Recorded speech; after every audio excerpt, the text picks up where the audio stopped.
Built in 1929, the Piggott Building was Hamilton's first steel skeleton skyscraper. It fuses Art Deco and Gothic rival designs with imported materials. It features Belgian windows, English window frames, ornate tiles, and murals. It was a thriving commercial center until the 1970s, gaining heritage status in 1984. This iconic skyscraper symbolizes Hamilton's enduring economic spirit. Explore its history, culture, and aesthetics at 34 James Street North. Here are some honorable mentions: the Superior Court of Justice, the Custom House, the Westdale Theatre, and Central Public School. As our exploration of Hamilton's historical sites comes to an end, let's remember these places are more than just buildings. They're intricate chronicles that reveal the essence of Hamilton's history.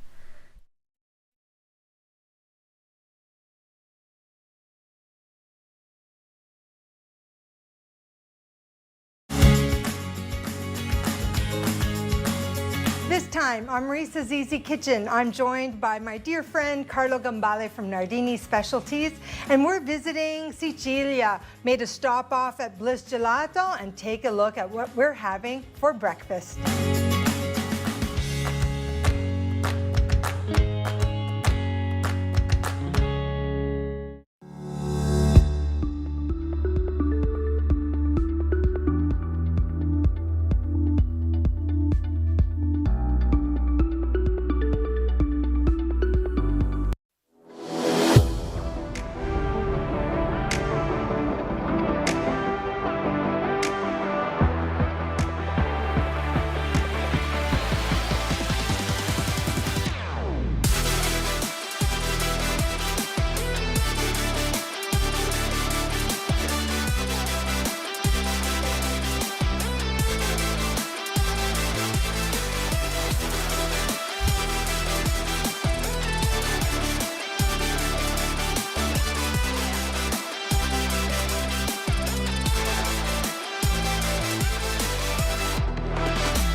Friday night, and you know what that means. It's the award-winning Mountain Mitsubishi Friday Night Baseball with the Hamilton Cardinals here on Cable 14.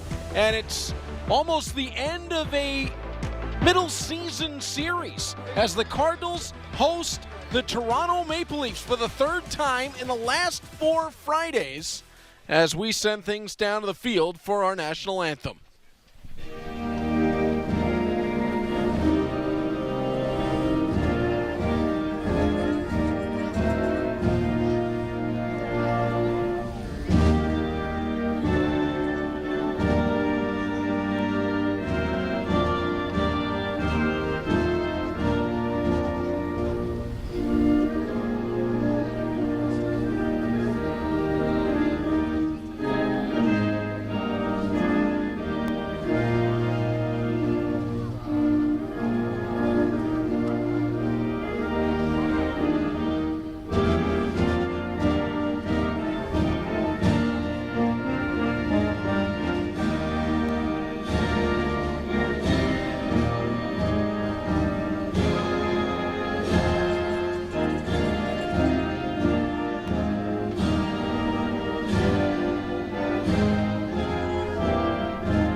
And we welcome you in earnest inside of Bernie Arbor Stadium in Hamilton as the Cardinals get set to take on the Maple Leafs. It's Reed Duthie alongside Niels Frowastowl with Troy Islikar down at field level, also known as the three-man circus. And Neil, the Cardinals again taking on, it feels like instant replay, the Maple Leafs on a Friday night. And it's another beauty after, how many times did we say it last year? Rain half the day and then somehow, some way.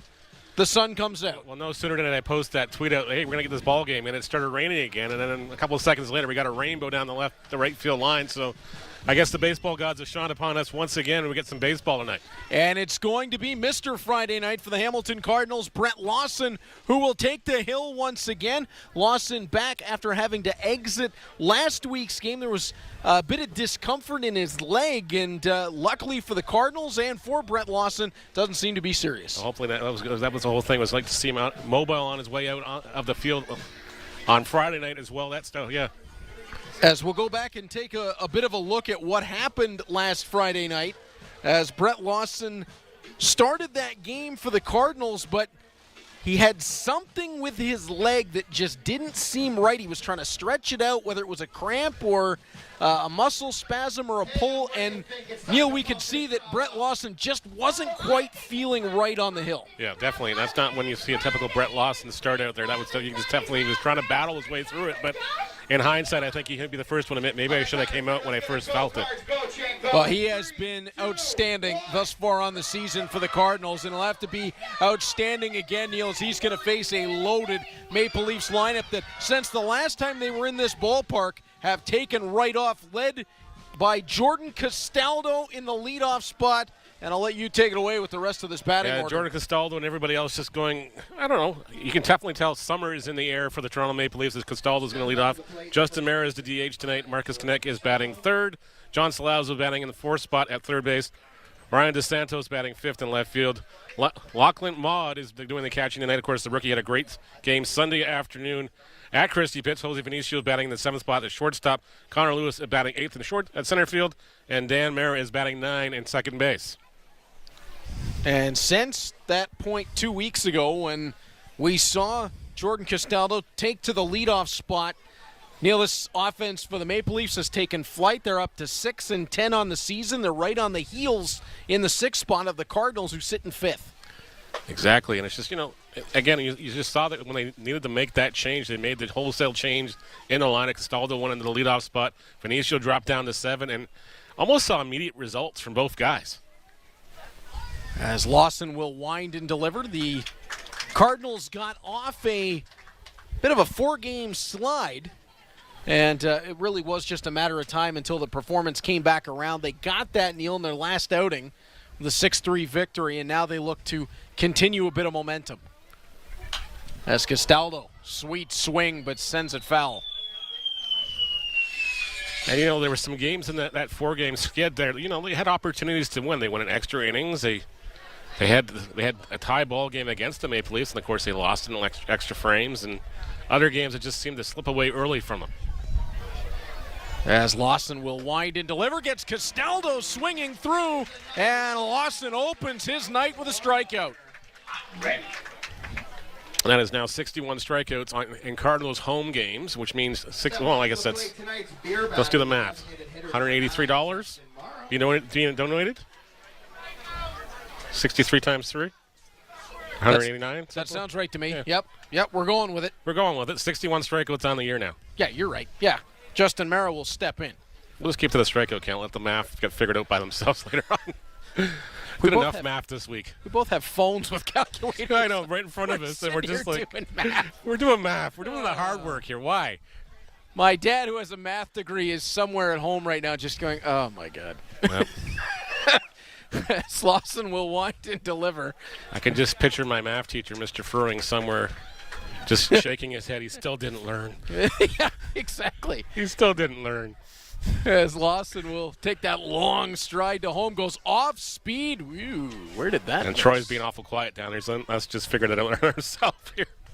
We will hear from Troy frequently as the night goes along. Yeah, gave us enough rope to hang ourselves. He's good at that. Mara shoots this one sky high. Duncan backing out of the infield, camps underneath, 2 away. So good start for Lawson, getting Castaldo with the strikeout and Mara with the pop fly. Marcus Knecht steps in, but after last week, Neil, I think that's exactly what Lawson was looking for. Feeling good coming into tonight.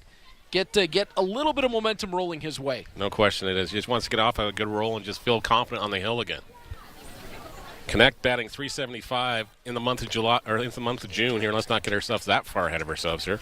Yeah, Lawson's looking really good so far, guys, from where I am.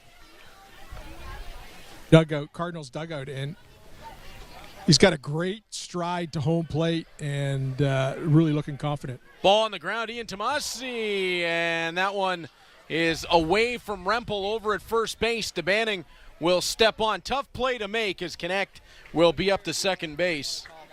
Marcus Connect using his wheels there, gets the infield single likely and probably the E5 on the throw, advancing to the second base. Waiting for Nate to confirm that behind us. And it has been confirmed. That was fast. That's why it's the best in the game. That's right. As Cole Antomasi just couldn't quite make the ridiculous Raul Gonzalez play that we saw a week ago. I mean, that would have been a real tough one, Neil. He was bent down and trying to rush that throw to catch Connect. And that will bring in Jonathan Salazzo. Salazzo hasn't got quite hot yet, but we just know it's a matter of time with him. Just when the weather starts to warm up, so does his bat. So I was going to say the key word there is yet. Yep. Salazzo will lean in that very upright batting stance. Yet the power he generates out of it is just downright silly. As Lawson delivers, tried for the outside edge, just leaked a little bit away, 1-1. He had one homer in Wednesday night's contest. Probably should have had two, but unfortunately the wind kept the one in center field. He hit out there a couple of feet short. It does have 2 home runs in June and I believe 6 RBIs now. Lawson delivers. Salazzo slaps that one through the infield. Connect has the look. He's going to round third. Bernardo has it at home plate. What a throw! Out of right field. Are you kidding me? Pardon me, out of left field. Connor Hicks gunned him. What an arm.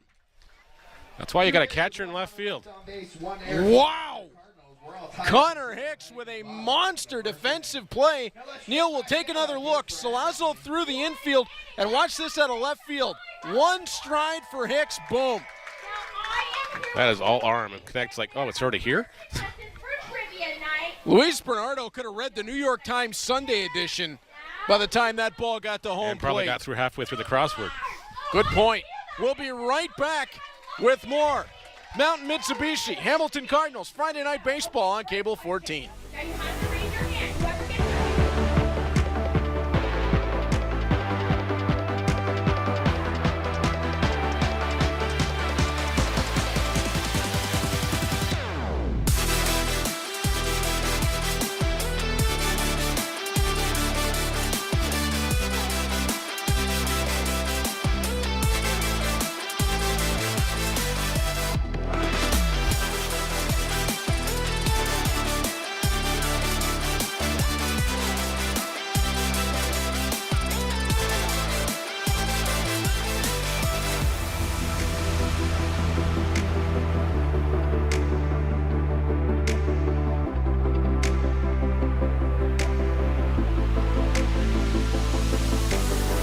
Welcome back to Mountain Mitsubishi, Hamilton Cardinals, Friday Night Baseball on Cable 14.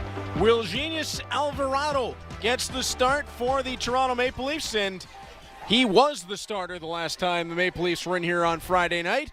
And Neil, the Cardinals will have a strong lineup behind him. Only one team, the Welland Jackfish, with more runs on the season than the Cardinals as we take a look at the batting order. Exactly.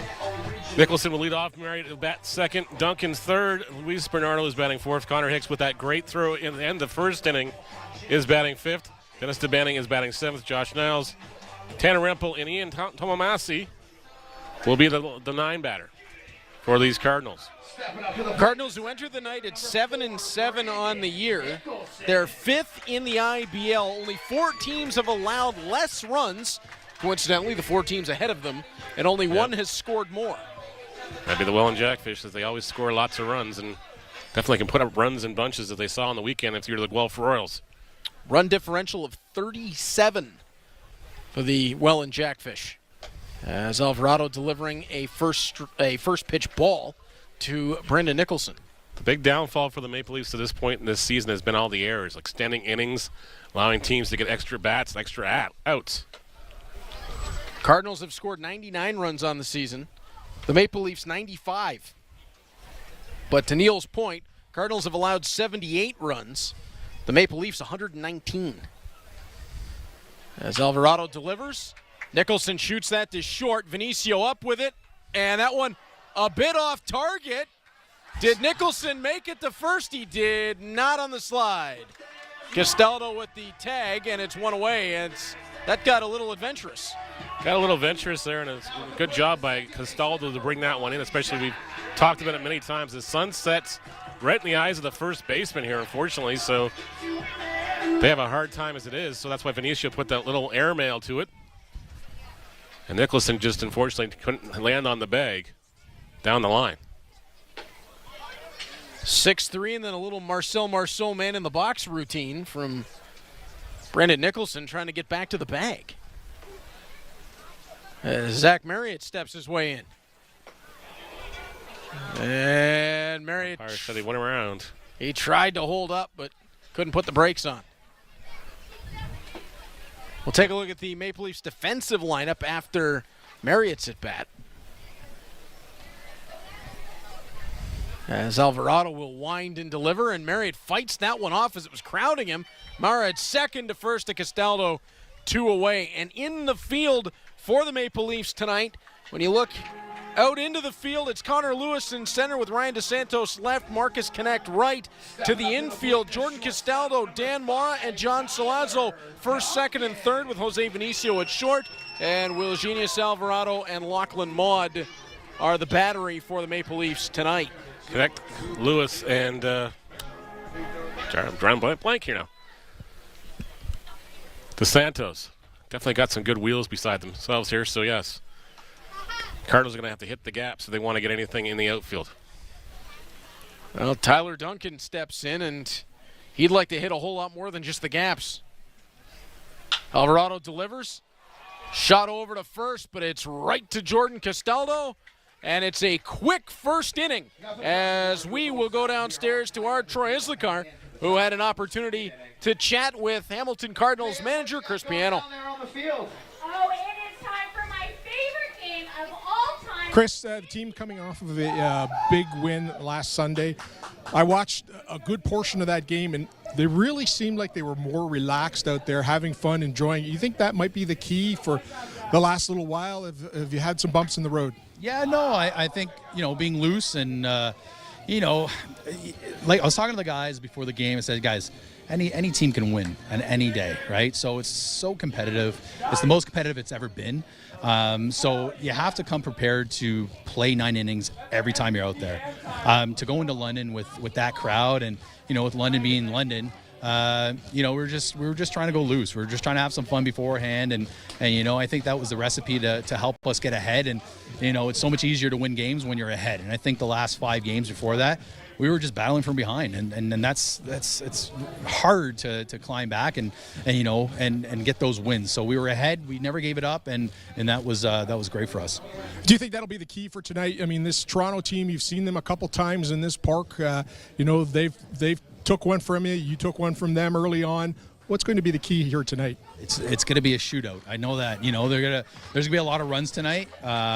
That's what Toronto does. They push you to put runs on the board because that's what they do, right? So Toronto's a veteran team. They got a lot of older guys that know how to play the game, and we have a younger team that there's some some growth that needs to be there, and a little immaturity, but we have the firepower to really take it to them, and I think getting to their bullpen early on will help, and keeping Richardson off that mound will definitely help us. So yeah, we're looking forward to tonight. Yeah, most definitely keeping him off the mound is crucial. Thanks very much for your time, and guys, back to you. Thanks so much, Troy. Big thanks to Chris Piano, always very generous with his time, and very upbeat guy, Neil. Definitely is. Definitely preaching the positivity for these guys. We open up the top of 2 with Brett Lawson winding and delivering to Ryan Dos Santos. And he'll open the at-bat with a strike. Dos Santos batting .298 on the season. 3 home runs, 13 RBIs.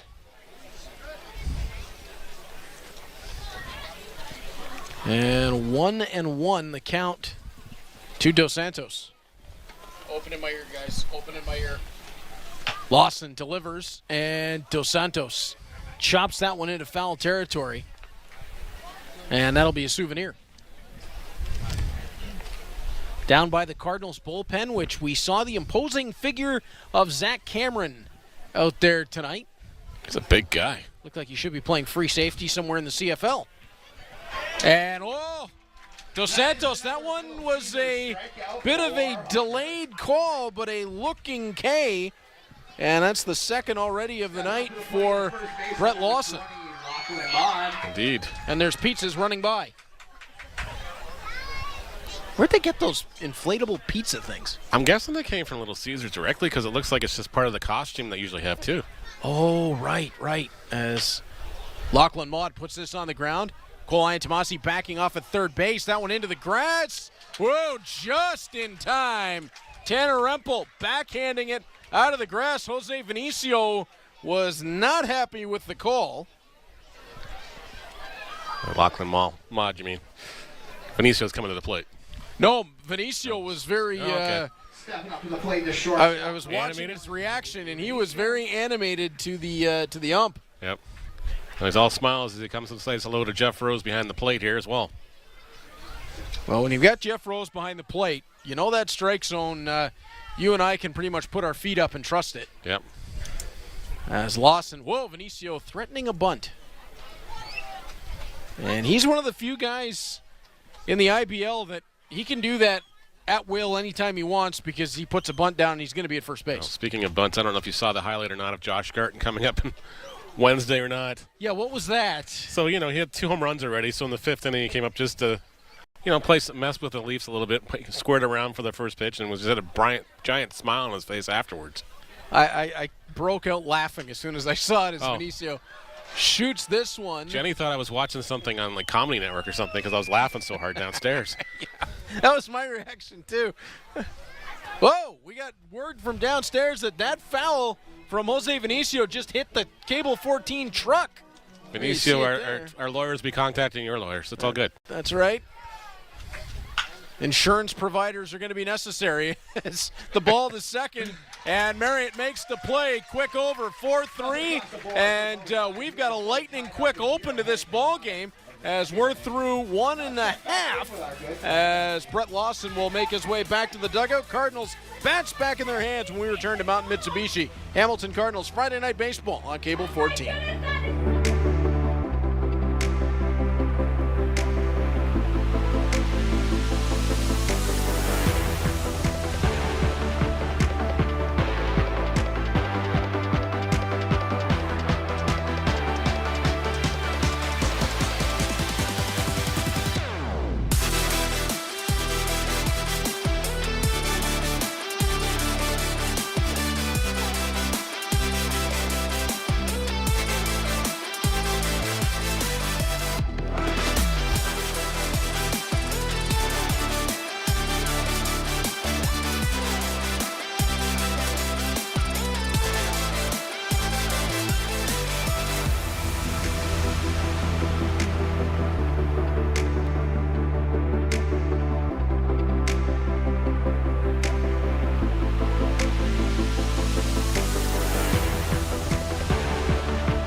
Mitsubishi, Hamilton Cardinals Friday Night Baseball on Cable 14.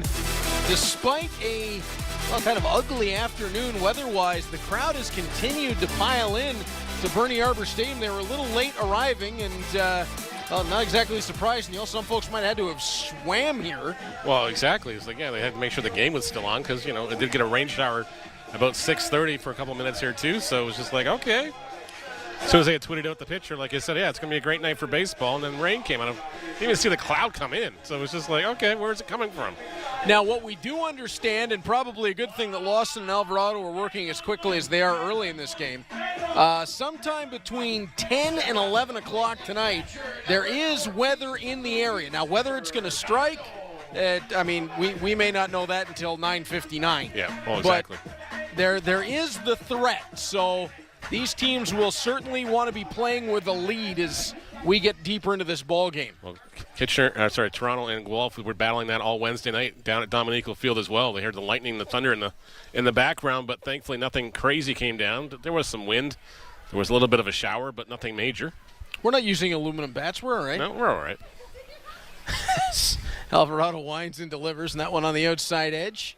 0-2. I think we're on cement. We're okay. We're not standing on a tin can like we are in Hastings Stadium or something going, okay, come hit us. Yeah, no, I think we're okay. I think we should be all right.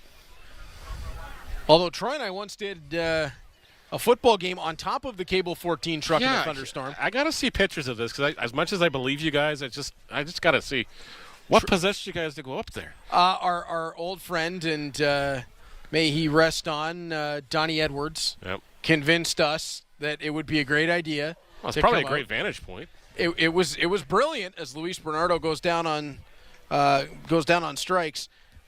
It was a brilliant vantage point. It was a fantastic idea to go out because the kids playing in that football game, knowing it was on TV, gave it everything they had. I'm pretty sure exactly. The first time McKinnon Park High School had that kind of coverage, but the rain started coming and there was thunder and lightning, and Troy and I were up there just dying laughing because we would have only done that for Donnie Edwards. Yep. I'm pretty sure he got us back at some point. Well, I know Thomas West and his crew down in Toronto have a little tent beside the press box. So Wednesday night the wind was gusting. They were worried the tent's going to take them all the way. Seen that before too. Yep. 1-1 the count to Connor Hicks, who steps in. And what an addition Connor Hicks has been. Indeed, he has been. Kind of arrived out of nowhere, and batting .333 on the season so far. And he's going to be on base right now after getting plunked. Does have 1 home run, 3 RBIs. And now hit by the pitch twice. Ooh, and that one off the elbow. He's going to be shaking that one out. Right fielder number 16, Dennis Benning. Did it go off the armband or did it go off the other arm that's exposed? I believe it was off the armband. As Dennis DeBanning will make his way in, and Neil, Dennis DeBanning has put himself in discussion for the All-Star voting that opened up today. Indeed he has, batting .327. 2 home runs, 8 RBIs on the year. I'm just glad the league didn't go everybody versus the Well and Jackfish this time. They can like the fans vote for both teams, the North and the South teams, and it's fantastic. Yep.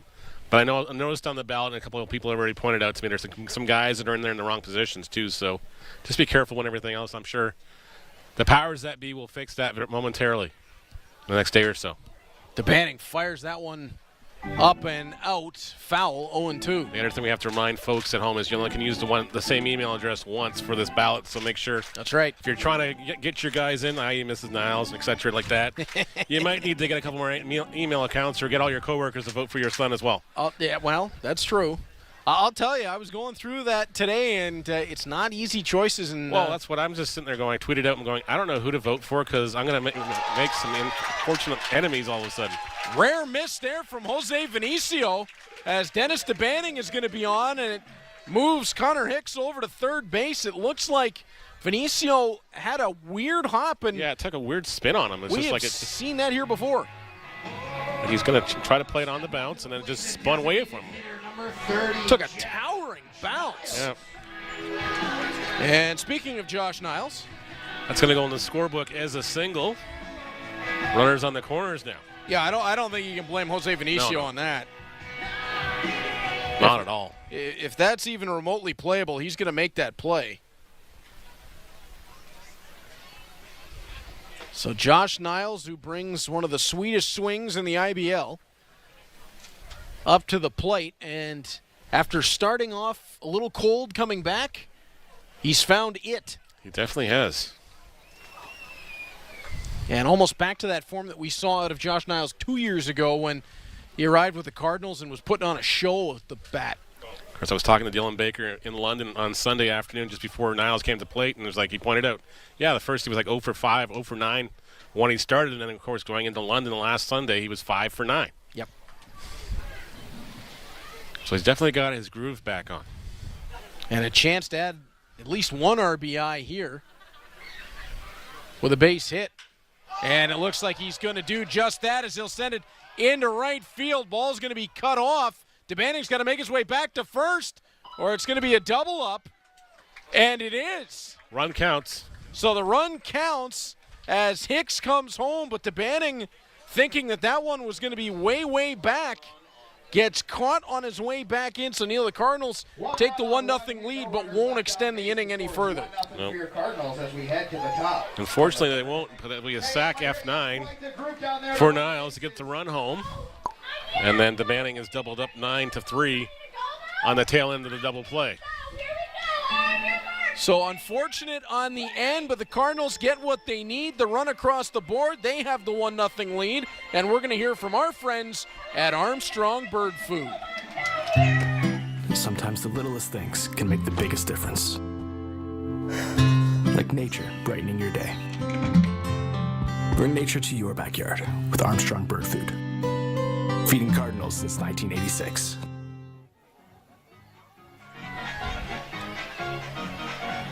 And one of the most fun parts of the evening here at Bernie Arbor Stadium is the kids all over the place here, Neil. Well, exactly. It's just like this. It's organized chaos when they all come out in waves here. Like you see them lined up. My daughter's been down there before too, and it's just like she has a blast. She's like, Dad, I didn't realize how many people were down here. Yeah, it is just wild as Emily and the folks trying to direct traffic. Oh, little guy who did he get tagged out? I think he did. He's making an argument right now. Yep. There we go. Maybe he just wanted to be the last one to come around. Oh, maybe.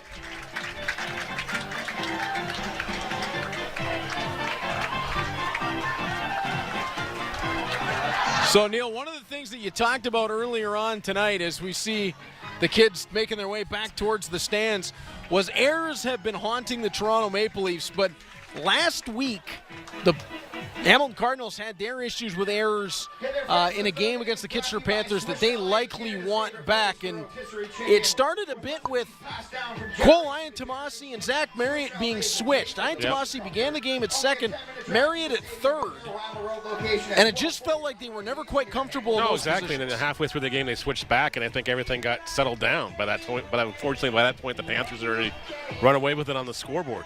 And then the one tonight, Iantomasi, although that one not his fault and did not go down as an error either, as Iantomasi. Well, it was an infield single and an error that allowed the runner to go to second.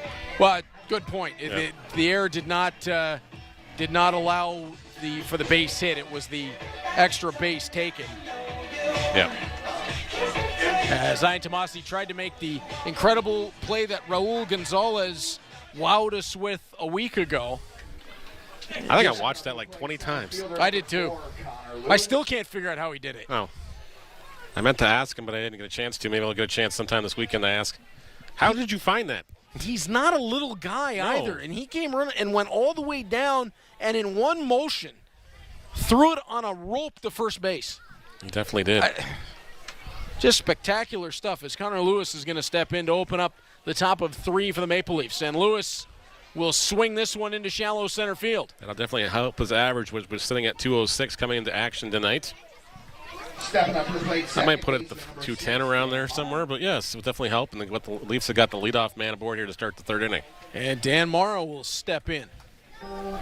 Now over at first base is Tanner Rempel. He is wearing the number 3 because somehow the number 3 jersey. And the number 44 jersey is now gone missing. Pardon me, yeah, the number 44 jersey has disappeared. So we got an all-points bulletin on our jersey number 44. If found, turn it in. Danny Berg is not here tonight, usually wearing the number 3. I'm not sure how they had a number 3 that was nameless to give him over. A lot of fans buying custom jerseys. Who knows? Maybe there was just a spare Danny Berg around. Just hadn't had the name put on it yet. So someone in Danny Berg's family is going to have to wait an extra week to get their jersey. Yep. So this one went off the leg. Ouch. Yeah, that didn't feel good. Nope. And what's more amazing is Tanner Rempel is wearing white pants, and they're still white. It's early. It's still early. I mean, I just kind of figured he rolled in the infield before the game, usually. Just to make it blend in a little bit so he got some of the hard work out of the way? Yeah, he is just unreal at first base, and we've seen it so many times already this season, picking balls out of the dirt, making ridiculous grabs. I mean, what he's given the Cardinals at first base after playing catcher for half the season last year. Yep. It's been special to watch that transition. As Lawson will wind and deliver and puts that one on the outside edge, 2-2.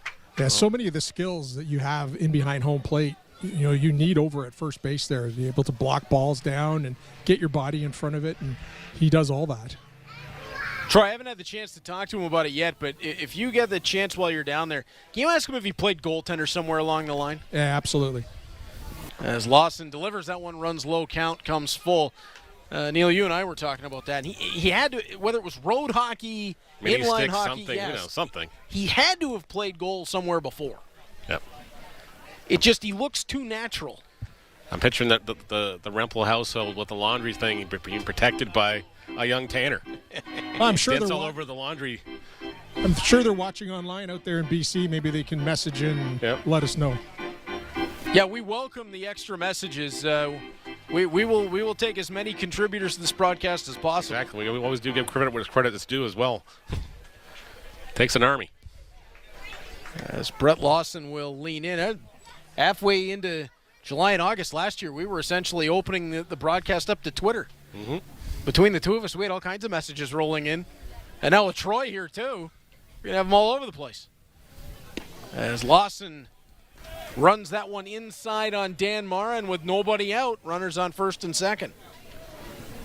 Not the third inning Lawson envisioned, at least to start to it anyways, but it's not how you start, it's how you finish, as we've seen many, many times.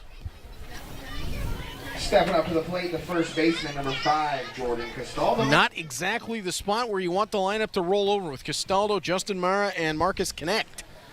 All due up. Castaldo 0 for 1 in the contest. He came in the action batting .323 on the year, 4 home runs, 18 RBIs, as we mentioned off the top. Only 12 RBIs in the month of June so far. Definitely a candidate for the player of the month. This one on the ground. Quick play by Marriott to second for Duncan. Back to first. Rempel. He pulled it down on the double play. That was a laser beam from Duncan at first.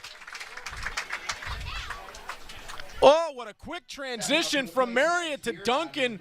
And then you're right, Neil. This one had some smoke on it. So quick hands to second, and then boom. Tanner Rempel's going to need some ice for his hands. It's ice for his hands and a glove doctor to fix the lacing. As Brett Lawson got exactly what he needed in that spot. And I believe Chris Piano just came out to give Brett Lawson a spike for his cleat to be able to get some of the clay out of it. Well, again, like I said, we had some rain earlier, so, it's probably sticking in the cleats again. And last thing was Lawson to re-aggravate whatever was going on last Friday night. Well, and of course, Brett Lawson going 6'8". Yeah. He's landing in a different spot than you and I would ever land in. Yeah, he has to dial 1 before he puts that front foot down.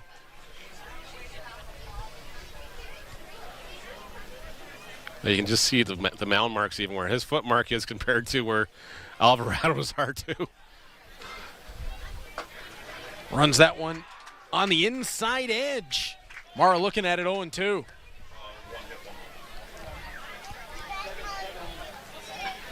Yeah, between Brett Lawson and Stefan Strecker, there are areas on that mound that the crew here never thought they'd have to worry about. As Lawson delivers, Mara shot that one back up the middle, and that's going to bring Connor Lewis across the plate, 1-1. That's what these Maple Leafs trying to take Lawson out on the mound here. Stepping up to the plate. He's going to ask for that L string to throw behind. He had to get just out of the way of that. Lawson tried to make the play on it as well, but just a nice piece of hitting there by Justin Mara. 0-2 pitch that got a little too far in the zone. Mara able to connect with that, throw it up the middle to tie the ball game. Marcus Connect will step in. By the way, talking about Lawson at 6'8", Strecker at 6'6". Stephen Hospital now, a member of the Cardinals, 6'5" is what he's listed as. As Connect pops this one way up into center. Nicholson charging underneath it, and the side is retired. And Brett Lawson continuing on, just one run against so far, Neil, through 3. of the third inning. He's doing what he does best, just getting the team back out on the bats as fast as possible. And we will be right back with the Cardinals up to bat when we return to Mountain Mitsubishi Hamilton Cardinals Friday Night Baseball on Cable 14.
It's Mountain Mitsubishi Hamilton Cardinals Friday Night Baseball on Cable 14.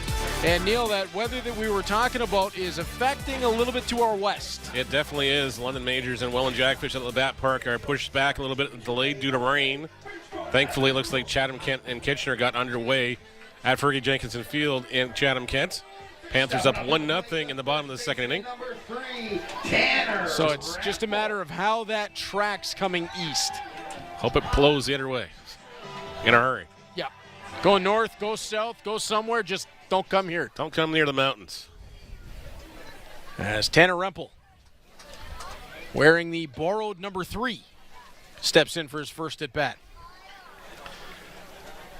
We got the answer as well from Dave Rempel. Hey! No goalie experience, but a little guy spent his early years in California and trying to make them feel with a bucket of balls so he could work on his blocks. Always dirty. Mom was never too happy at all, but he never could get enough. And there's your answer. This sounds exactly as I would have expected, other than the no goal league part. Yep. Well, I explained it. He was in California, so he didn't see hockey until probably the Mighty Ducks came along. Yeah, he would have been an inline kid, if anything, Yep. Playing in California. But a fielder from the very beginning is Jose Venicios, the one who went 6'3" to throw Tanner Rempel out. What a shock, he was always dirty. Well, comes by it naturally then. Well, and as you've said before, Neil, at least Mom doesn't have to wash the pants anymore. Yep. As Alvarado with a big sweep on that off speed, but started it way too far out. Well, I love the response Jason McKay gave to me last week when I was asking about who does the laundry for the Welland Jackfish. They apparently have a car wash hookup that hooks up to the shower in the Jackfish dressing room. They hose it off first, and they hit the power washer after that to get the dirt out. That's great. Oh, crap. I revealed my source again. There goes another couple beers. Well, that sacrifice doesn't hurt. made. I was going to say, that one doesn't hurt so much. It's 3-0 the count to Cole Ian Tomasi. Alvarado just a little bit of trouble finding the plate at this at bat. Almost like he's just got to retrain the sights a little bit. Looks like he's right off the end of the map. As far as the mound, too, he's just not comfortable where Lawson has been landing, so he's trying to make the other half of the mound his. And Ian Tomasi will take the walk, and it's 1 on with 1 away, and Brandon Nicholson making his way in. Like he's seriously towing the other half corner of the mound. Yeah. Have to see if he adjusts when he has a left-hander at the plate. But he's like right on the side of it. Not coming down the middle of it. Yeah, that's an odd setup. Although he got that one right over the plate, came back inside. 0-1 to Nicholson. Yeah, it looks like the tip of his toes touching it. So he is technically engaged to it. Alvarado delivers. Nicholson shoots it up the middle. Vinicio makes the range play to second for one. Back on to first. Nicholson's there. Fielder's choice. 2 away. Jose Vinicio showing off the range. Yep, showing off the range, and a great flip to the second baseman, Don Mara, there on that one. They almost turned 2.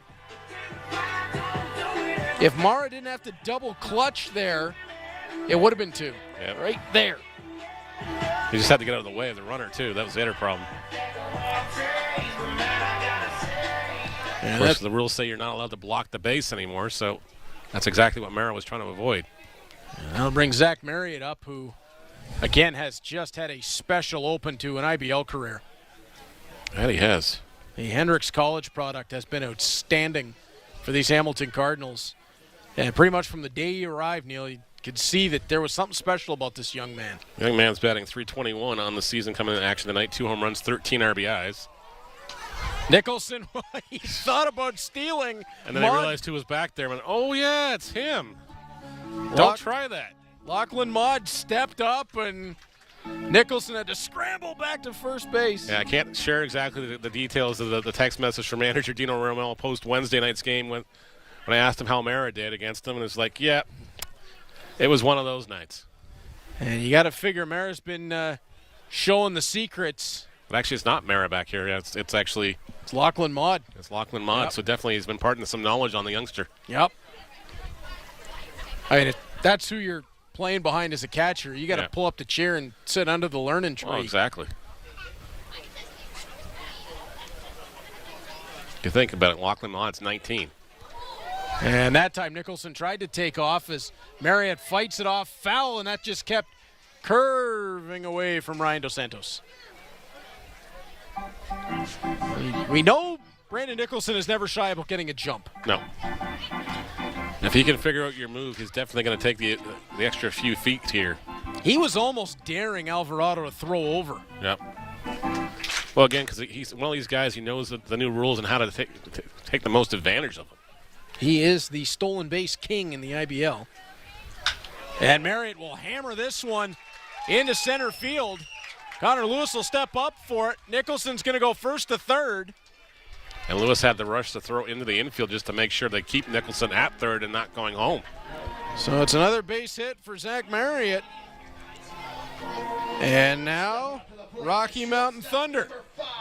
Tyler Duncan stepping in with an opportunity to give the Cardinals right back the lead. Duncan 0 for 1 in the contest, hit a grounder to the first baseman, Jordan Castaldo, his last time up.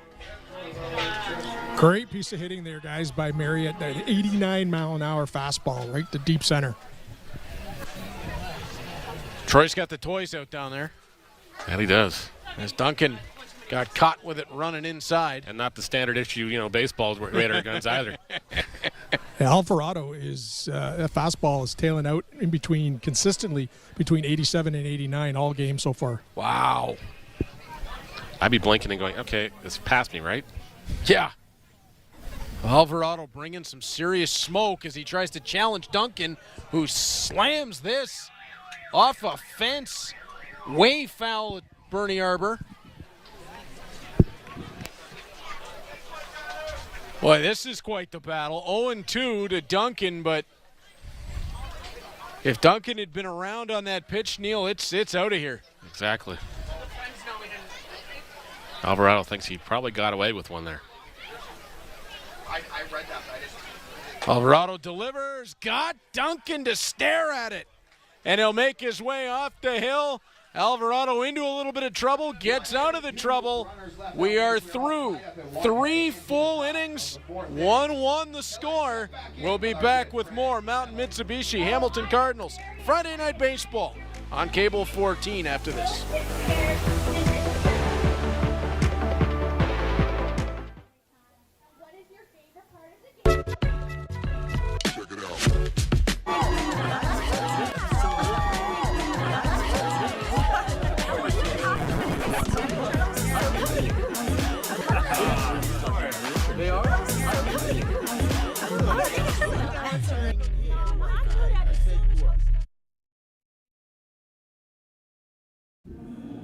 Alcoholics Anonymous. We're here to help. For more information, visit aa.org and download the Meeting Guide app.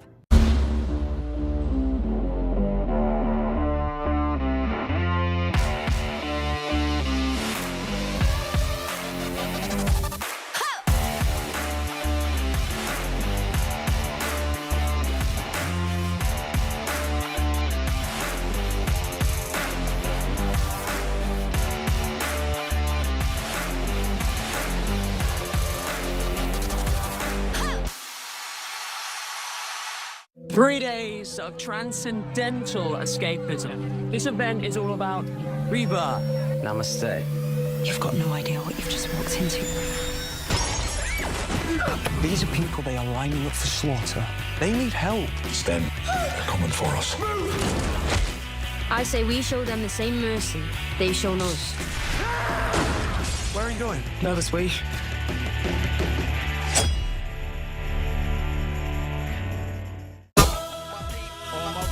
On the next episode of Work in Progress, we're going to be talking about federal legislation coming down the pike, which is going to talk to us about how we are going to have better rights for workers. And we're also going to talk about long-term care and how staff shortages could be impacting your friends and relatives who are in long-term care facilities. The biggest issue many long-term carers are facing is staffing issues. All that and more on the next episode of Work in Progress.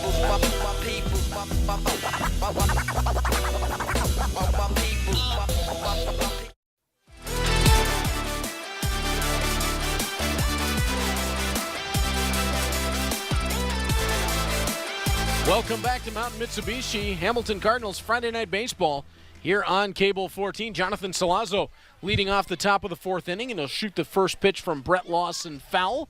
We're 1-1 opening up the fourth. And, Neil, I've got good news. The rain that has plagued London, as Salazzo puts this on the ground, Duncan backhands it over to first, and Rempel one away. Another really nice play from Tyler Duncan. The rain that has affected the London game is going to stay south of us. That's very good news. So as of right now, as we take another look at Duncan's fine handiwork, we are not expecting rain in the Hamilton area until closer to 11 o'clock. Well, hopefully by that time you and I are both in the car on the way home. That would be the plan. As Brett Lawson delivering outside to Ryan Dos Santos. So I'm sure both these teams, just in case, would still like to get out to a lead that they can hang on to. Oh, exactly. But it looks like we've got suddenly a pretty good chance to get 9 innings of baseball in tonight. If my math's correct, I think there's four games in the inter-county that have been suspended at various points so far. Of course, one of our games, the home opener, which is going to take place, I guess, get resumed on June 30th on a Sunday afternoon. Are you going to be joining us that day, or are you going to be off and enjoying family time? I think I'm off on that day. No worries. Although if you're going to do 2 games, I might have to. Actually, it's just a normal scheduled game. It's just so we're going to resume it from the bottom of the second inning. There's nothing else. Oh, it was an off day that they've put it on. Oh, okay. Yeah. I didn't know if they were bringing in Guelph for a double. No. Dos Santos on the ground. Ian Tomasi not in time. Dos Santos. Dos Santos just got too good of wheels to break down on that one. Cole Ian Tomasi not even going to have a chance over there unless he threw a perfect throw, and it had to be a perfect missile to get him in time. They got it over there, and again, Rempel down to a knee. Perfect job to get the ball, but I think Rempel's just battling the sun out there, too, because you see where it comes down at the first baseline.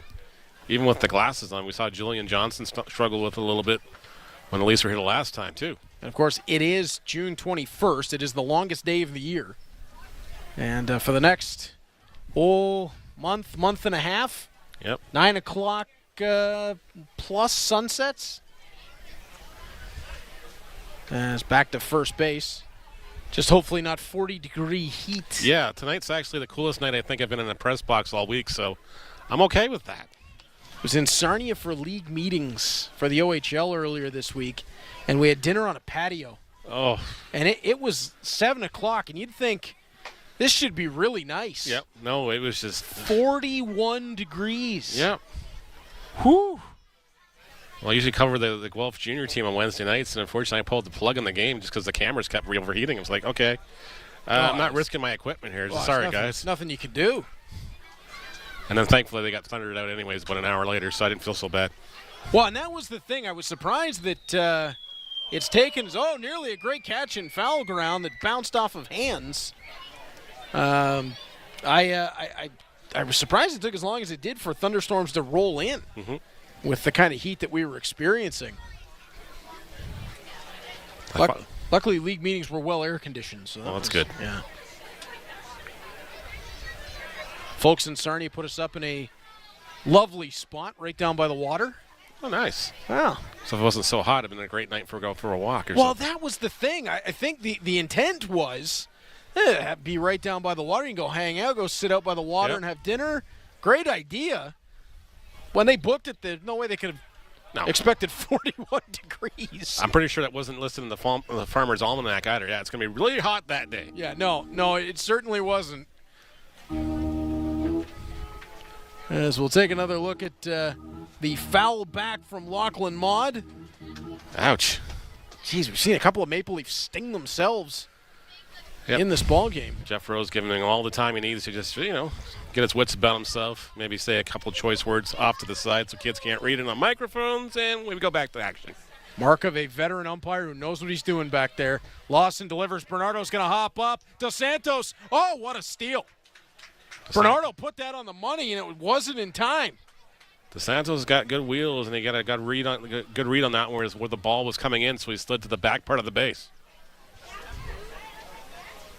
There is not much more that either Zach Marriott or Luis Bernardo can do in that spot. Nope. That's a great piece of base running and another strikeout for Brett Lawson, who gets Lachlan Maud swinging, and it's 2 away. 2 away now, and Jose Vinicio, the shortstop, coming up to bat. So the infield will have to be very mindful if he hits a chopper on the infield here. You're going across the diamond anyways, but now you got to put a little more oomph on the baseball to get the speeds that are going down the line. Well, Lawson tantalized Maud with that one, and it just dove right down. That's a veteran taking advantage of a younger player, that's for sure. Lawson will deliver. Look at the hook on that. 0-1 to Vinicio. He started that one halfway into the other batter's box. And it just broke back in. I mean, we are seeing Brett Lawson this season put on some brilliant performances as then he hits the gas and nearly gets Vinicio coming out of his cleats. Is it just me or is Brett Lawson really fun to watch do his thing? He is. I've been spoiled. I've seen him so many years over the years. When he first came back from Edmonton and was with the Guelph Royals and everything else, I got to see that on a regular basis, almost like every Tuesday night. And it is somebody's lighting off fireworks somewhere. In a car, no less. That was kind of silly of them. Yeah, that's not a good idea. No, what if it goes wrong way, guys? And explain that one to the insurance company. So here's the thing. Yeah. You're going to get a kick out of this one. Yeah. I thought I had the window down, but it didn't, and it deflected into the back seat, and, well, now the car's on fire. As Lawson delivers that one, we'll get into the dirt. I have a friend who went to school for insurance adjusting and said that he's heard some of the craziest stories. I can imagine insurance guys would probably just talk our ears off for hours about weird insurance claims. Where's from Jake from State Farm when we need him? As Brett Lawson will wind and deliver and gets Vinicio swinging through it. Another strikeout for Lawson as he's racking them up tonight. He is absolutely dialed in. Make it 4 through 4 innings, 2 in the top of the 4th, and we'll head to the bottom of 4 when we return to Mount Mitsubishi, Hamilton Cardinals Friday Night Baseball. And we are actually going to head downstairs and find out where Troy Islikar is wandering around this building. Guys, I'm in the stands here with Shayla, Aubrey, and Sean. And it's Aubrey's birthday today. And of all the places that she wanted to go on her birthday, she picked the Hamilton Cardinals game. And Shayla, this is your second game from what I understand. What brought you guys back to Hamilton Cardinals? It's the next closest thing to the Jays game. You don't have to go to Toronto. You've got your own city here. You've got your whole town and just as much excitement as getting MLB tickets. Well, Aubrey, happy birthday. Thank you. And you were telling me earlier that you have a couple favorite parts of the game that you like. What do you like the most? I like when the Hamilton Cardinals get a run. And what was that? Did you run the bases? Yeah. Running the bases. And Sean, you came here for Father's Day was your first game. Again, another big day, and you picked to come to a Cardinals game. Yeah, we just realized that we lived down the street, and the game was going on. We're like, hey, it's something to do, and I love baseball, so it's a great family activity, and it's good. It's a good game. Well, guys, lots of families here and lots of stuff for them to do once they get here. Concessions, games, lots of entertainment. This is why this family here chose to come to a Hamilton Cardinals game on Aubrey's birthday. Guys, back to you. Well, thanks so much, Troy and Aubrey. Happy birthday from us up here. I asked where Troy was around the stadium because I'm so short I can't see over the ledge. It's these chairs too. We just can't see. In front of us. If I don't sit upwards, I can't see over top of the ledge either. I don't know. I just feel like I got short suddenly. Next year we need new chairs. Big chairs. Yes. Like those gaming chairs, right, with the nice big backs on them. Yes, we got one of those in my basement, which is going to be now in an office in a new place in a month. So yes. Which reminds me, I'm going to go downstairs and pack a bunch of stuff tomorrow. I just got all the basement in our place cleaned out. My wife and sister-in-law did an incredible number on it, and luckily left me out of it because cleaning is not my forte. Nor is it mine. I defer that one to Jenny. And I try to help. I really do. Yep. I'm good with a vacuum. That's my gimmick. Give me a vacuum, okay? I'm fine. I'd rather I'll stick to the kitchen or something else, and then I'll make dinners, I'll make breakfasts, whatever. But yeah, that's where I'm cooking. I like cooking, and vacuuming I'm pretty good with.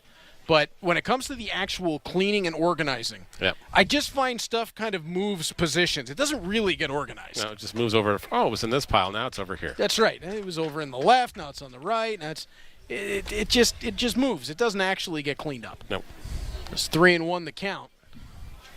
Bernardo struck out in the second. 0-for-1 in the contest. Love hearing from the fans here about how much they enjoy coming to Hamilton Cardinals games, and as Bernardo will take the walk down to first base, and it just speaks to a couple of things, really. The job that Eric Spearin and his team have done in this ballpark and revitalizing baseball in Hamilton, and the rising knowledge and rising awareness of the IBL in their communities. Oh, the question. The league, I don't think, has ever been in a better position than it is right now. And there's what we're talking about. The grandstand's right in front of us. They're pretty well packed up again on a day where it was raining all day. Yep. Or all afternoon, anyway. Well, exactly. And it's just like, hey, they probably checked on Cable 14 and said, hey, the game's on. Okay, it's not raining. Let's go down to the park ourselves rather than watching it at home. And it's a great ballpark to be in. Beautiful area here on the East Mountain. And I thoroughly enjoy getting to come out here on Friday nights and do these ball games. As Alvarado sweeps it on the inside, 1-1 the count to Connor Hicks. Well, it's definitely one of the highlights of my weekend, that's for sure, and Jenny's included. We just love coming. We get the away time on the road down here, so we got like a 45 minutes just to converse, to catch up on things throughout the week. Her job as a educational assistant at school and everything else, of course.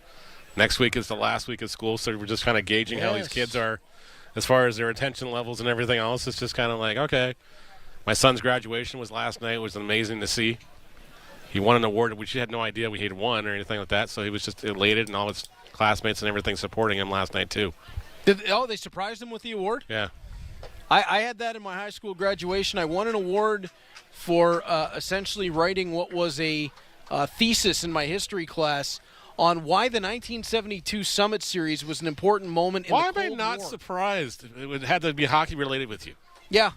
Yeah, and of course, 72 was just like... Somehow that won an award. Alvarado will wind and deliver, and caught the edge, 3-2. I wanted to challenge myself. I very much enjoyed history classes all the way through to post-secondary, and still enjoy reading history. And I had a very high mark in that class, I'll say that. And I wanted to challenge myself at the end. As Hicks will shoot this into center field, but Lewis is going to get underneath it, and Bernardo will step back one away. Cardinals trying the hit and run there with the 3-2 count, nobody away. Nothing to risk there. Hicks hit the ball in the screws, but unfortunately got a little too far underneath it. And it's an easy out as Lewis is able to reel that one in for the first out on the F8. And that'll bring Dennis DeBanning to the plate. You get the feeling as this game goes on, it could be one of those tight ones that, it could be a 3-2 ball game, could be a 2-1 ball game, it could be, unless somebody just drastically has a downturn on the mound here. Which is funny considering Chris Piano said that he thought this was going to be a shootout tonight. Yep. Which the last two games between these two teams have been. As DeBanning's going to get that one to drop. Bernardo's on his horse, round second.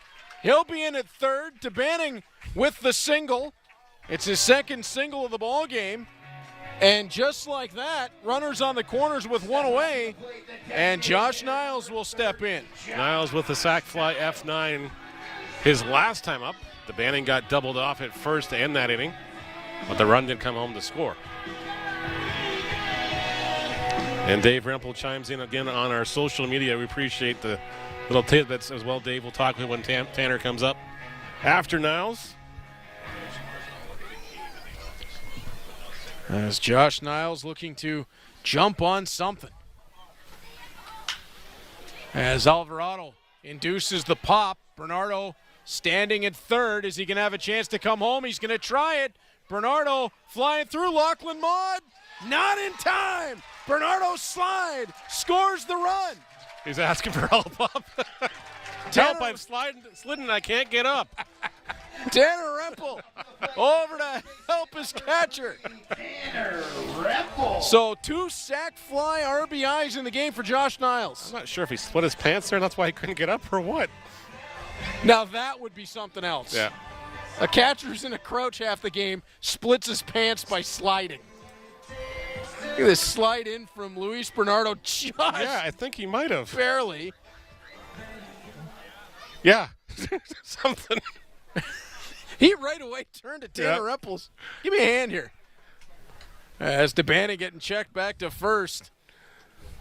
Josh Niles with his second sacrifice fly of the night here gives the Cardinals a 2-1 lead. And Dave Rempel chimes in on the social medias again. Thank you again, Mr. Rempel. Tanner even took T-ball way too seriously. There was no dandelion picking our noses out there. It was all business all the time. You're 6, not getting drafted anytime soon, but have some fun. There's a little clip of young Tanner on our social media swinging away at the T-ball. Man, he looks serious. Oh, man. That's fantastic. And Tanner Rempel, who it's funny Dave talks about what a competitor he is because you couldn't meet a nicer person off the field. He is a one-of-a-kind kind of personality.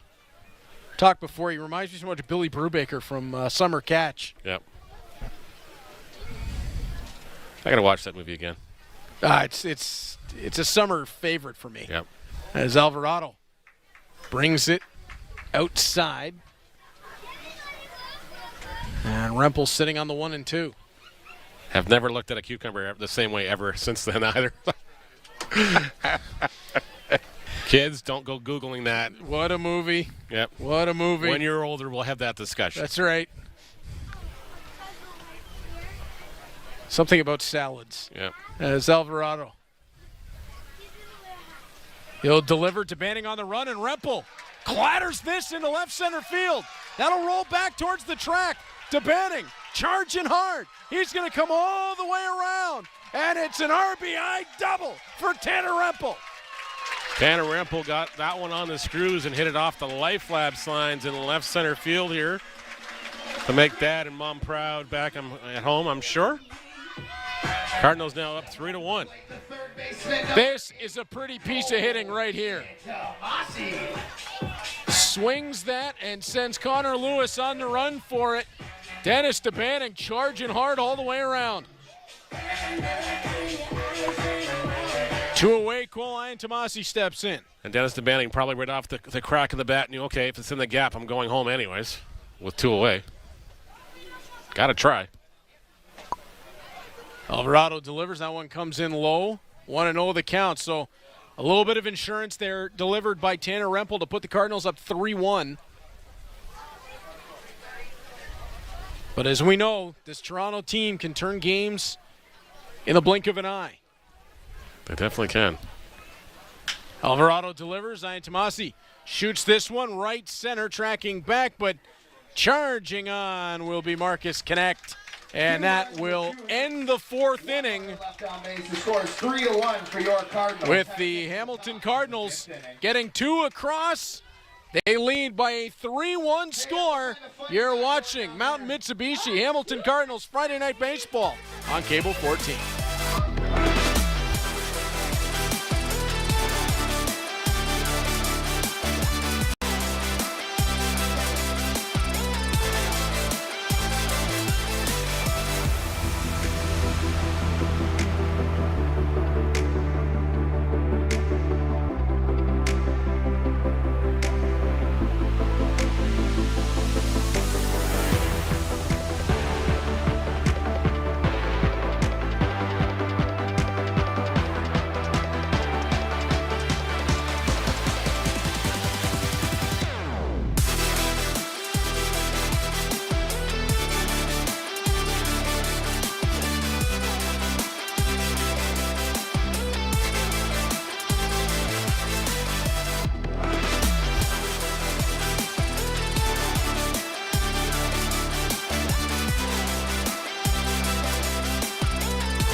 Welcome back to Mountain Mitsubishi Hamilton Cardinals Friday Night Baseball here on Cable 14. And our friends at Mountain Mitsubishi, as always, delivering for us on Friday nights as Brett Lawson makes his way back out to open up the top of the 5th inning. Lawson's been dealing so far through 4, hoping it continues through another half inning so he can be considered for the win here. Number 4, Connor Lewis. And remember, that's Mountain Mitsubishi at 2515 Upper James. Our great partners on Friday nights. Drive your ambition. And the ambition for the Cardinals, well, we know, Neil, they want home field in the playoffs this season. You definitely do. They saw the disadvantage. They had to go into Barrie 3 times last year. As Brett Lawson will deliver, and that one a little bit away, 1-0. I believe that's Dustin Richardson just exiting the Maple Leafs locker room there. And as Chris Piano said earlier, that's somebody they would like to keep off the hill tonight. Anytime you can avoid going down to the call of the bullpen to see Richardson coming out in the hill, that means you've probably done your job early. That's for sure. Usually comes in late inning situations when the game's on the line or on the verge of being on the line or in lockdown mode.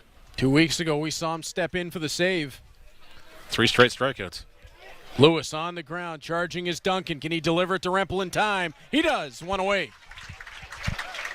Great read by Tyler Duncan on that play, and the bounces there, and then throwing another missile across to Tanner Rempel at first.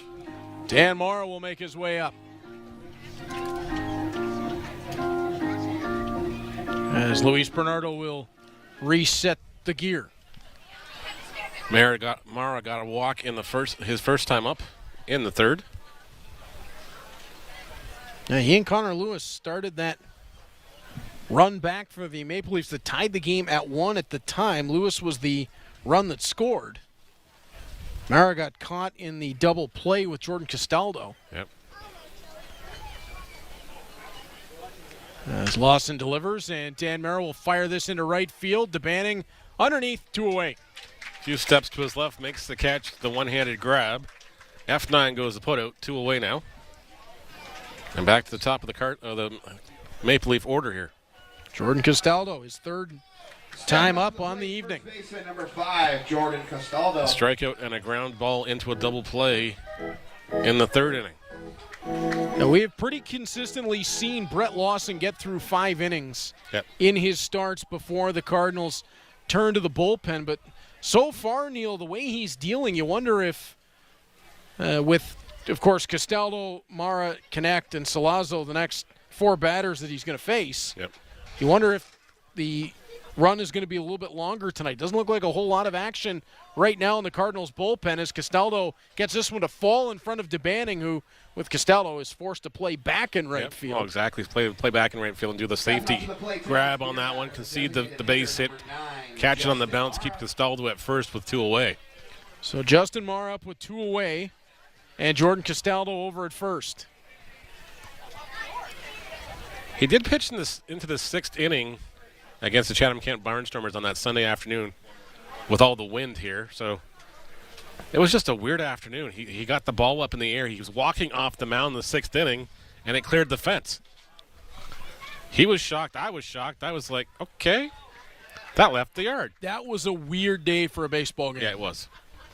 I mean, it was essentially a windstorm. Yep, windstorm that got some rain in the middle of it, too. It was just like, okay, that's not going to get all the way through 9. But we somehow did. Yeah, that was a wacky weather day, and the Barnstormers snapped their losing streak on that day. Yeah, it was right in the middle of a bit of a funk for the Cardinals, where it just seemed like although things at times were going right, yep, it wasn't all connecting. No. Thankfully, we hope they've turned the page now and off to better days. Well, a young team are these Hamilton Cardinals. As Lawson delivers. Key veterans in key positions. But you look around the diamond, Neil, and it's a lot of youth in this lineup for the Cardinals, including their 2 most recent signees in Cameron and Hospital, who are just done at Niagara University. Well, exactly. And, of course, Niagara University having a turnover, and congratulations to their head coach. And their interim head coach, Matt Spadafora, is a former Guelph Royal. A great recruiter. George Salim speaks very highly of him and everything else, so Niagara's program is in great hands. And congratulations to Matt. I reached out via email to him. I said, you probably don't remember me from your days with the Royals and everything, but I remember you, and all the best to you. Well, he's got some recruiting work to do to replace the likes of Cameron and Hospital. Yep. Cardinals very happy to get them. As Lawson will deliver the 3-1. Chop to first. Tanner Rempel will take a couple of steps back. And Lawson out of it again. Brett Lawson continues on dealing. Cardinals will have the bats for the bottom of 5 when we return to Mountain Mitsubishi. Hamilton Cardinals Friday Night Baseball on Cable 14.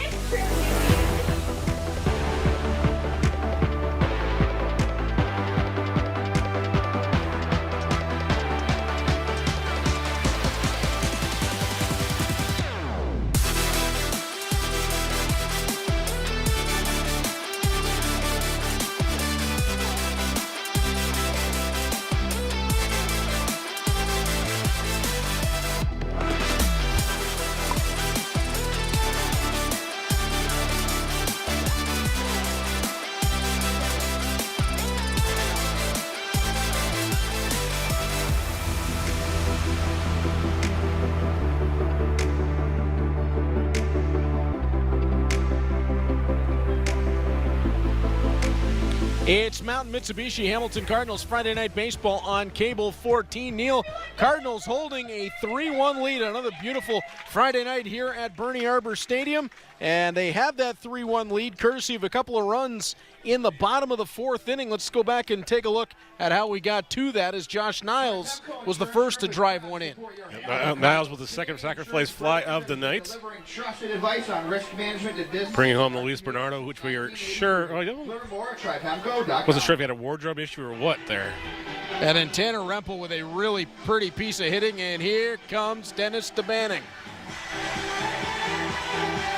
Banning going hard first to home on that play with 2 away. And Tanner Rempel feeling it, doing it with the glove for the Cardinals tonight and doing it with the bat. As they will turn the lineup over here to open up the bottom of 5 with the IBL stolen base king, Brandon Nicholson, stepping in. Nicholson 0 for 2 in the contest. A ground out to the shortstop and reached on a fielder's choice in the 3rd, but he didn't come home to score.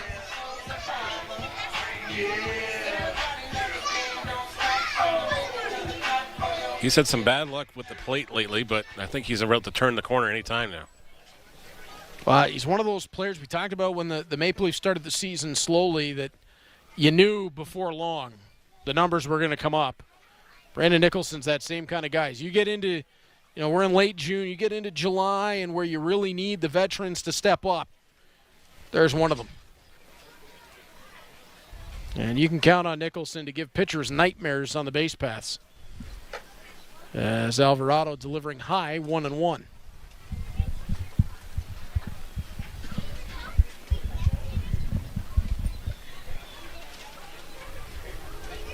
Alvarado, who, as Troy mentioned to us earlier, was dealing between 87 and 89 as he'll induce the fly from Nicholson, one away with Dan Mara under it. Stepping up to the plate, the second base. Nicholson retired on the F4 for out number 1, and Zach Marriott will come up to bat. He's 1 for 2 in the contest with a single his last time up in the 3rd inning. Marriott followed by Duncan and Bernardo. As Alvarado, that one ran way inside before cutting back. Didn't catch the plate, 1-0. We do have baseball in London. It is scoreless in the bottom of the 2nd inning between the Jackfish and London Majors. Top of the 5th inning at Chatham-Kent, the Barnstormers leading the Kitchener Panthers 4-3. That Chatham-Kent Barnstormers team, they can score runs. They can score runs, and I feel bad for the Panthers. They played last night in Barrie, and then they have to go right around and go all the way to Chatham-Kent tonight. That's a quirk in the schedule as Marriott swings through strike 2. And Indeed. not a pleasant one at all. And going Thursday, Friday, I mean, can they stay on the road? A lot of these guys have jobs. A lot of guys have jobs, so, they probably got home from Barrie probably about, what? Alvarado gets Marriott staring 2 away. Midnight, maybe 1 o'clock last night. Turned around, went to work today. Had a short day, had to get back on the bus for Chatham-Kent, so that's probably, what, 2 o'clock in the afternoon? Yeah, more than likely. I don't envy those guys at all. No, that's a tough one. That's a lot of back and forth. As Alvarado will wind and deliver to Duncan, and Duncan hasn't quite been able to solve the Alvarado riddle just yet. Nope, looks like he took something off that pitch too and just had Duncan way out in front of it. A little bit of work beginning for the Maple Leafs in the bullpen, but not a whole lot. Looks like actually it's Dustin Richardson that's up and throwing. I think he's just playing catch to stay loose. Yeah. Really. Yeah, I don't think they've got any plans on Alvarado coming out anytime soon here. Cardinals, nobody throwing on their side either. As Alvarado delivers and gets Duncan swinging through that 1-2. So both teams look pretty content to give their pitchers a little bit more rope here. Well, we are like we said, we're now into the official first day of summer, so guys have got to stretch out a little further to see what they can do. Alvarado winds and delivers. Didn't get the call. And plus now you're pretty much in a situation where you're playing 3 or 4 games in a week now too, so everybody's got to just, eat up another inning or two just to keep the load more balanced for the back end. Can you give us 6? Can you give us 7? Yeah. Hey, here's an Advil. Can you go 8? Duncan slams this one into left field. Dos Santos, did he come up with that? He did. Oh, what a catch. Brian Dos Santos robs Tyler Duncan of extra bases. Tyler Duncan was staring in disbelief as Ryan Dos Santos comes up with a monstrous catch. Oh, that one should have been right past him. He extended every inch he had to get it, and a big grin. Big grin on his face as he throws that one back in, and I'm sure he's going to get lots of high fives from his defense when he comes back on. 5 innings down. We'll be back from break on Mountain Mitsubishi. Hamilton Cardinals Friday Night Baseball on Cable 14 after this.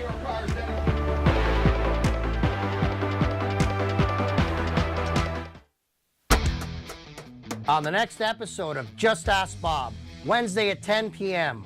Follow us as we clean up the demolition from the last episode and we move on to installing beautiful aluminum soffit and fascia, featuring our beautifully equipped trailer and our special guest, Don Wood, our custom fabricator. Remember, always get up, get off the couch, and tackle your to-do list. There is no one Inuit word for art. We say it is to transfer something from the real to the unreal. My grandmother taught me how to survive. At first, we sold bags and crafts, and now galleries all over the world present my work, from Paris to Tokyo. But all the art I made was for my family. My children had to go to school, so we moved to Cape Dorset. This was the start of a new way of life for us. I am an owl, and I am a happy owl. I am the light of happiness, and I am a dancing, happy owl. As a founder of Cape Dorset's famed printmaking co-op, Kanuiwak Ashevak introduced Inuit art to the world. Today on Hamilton Life, Tim Podesick is in the studio to promote this year's Super Crawl. I'll be talking with Christopher Stanton from the Hamilton Fringe Festival. Plus, the Hamilton Burlington SPCA is going to be here with some friendly animals you can adopt. Join me at 4:30 right here on Cable 14 and cable14.com.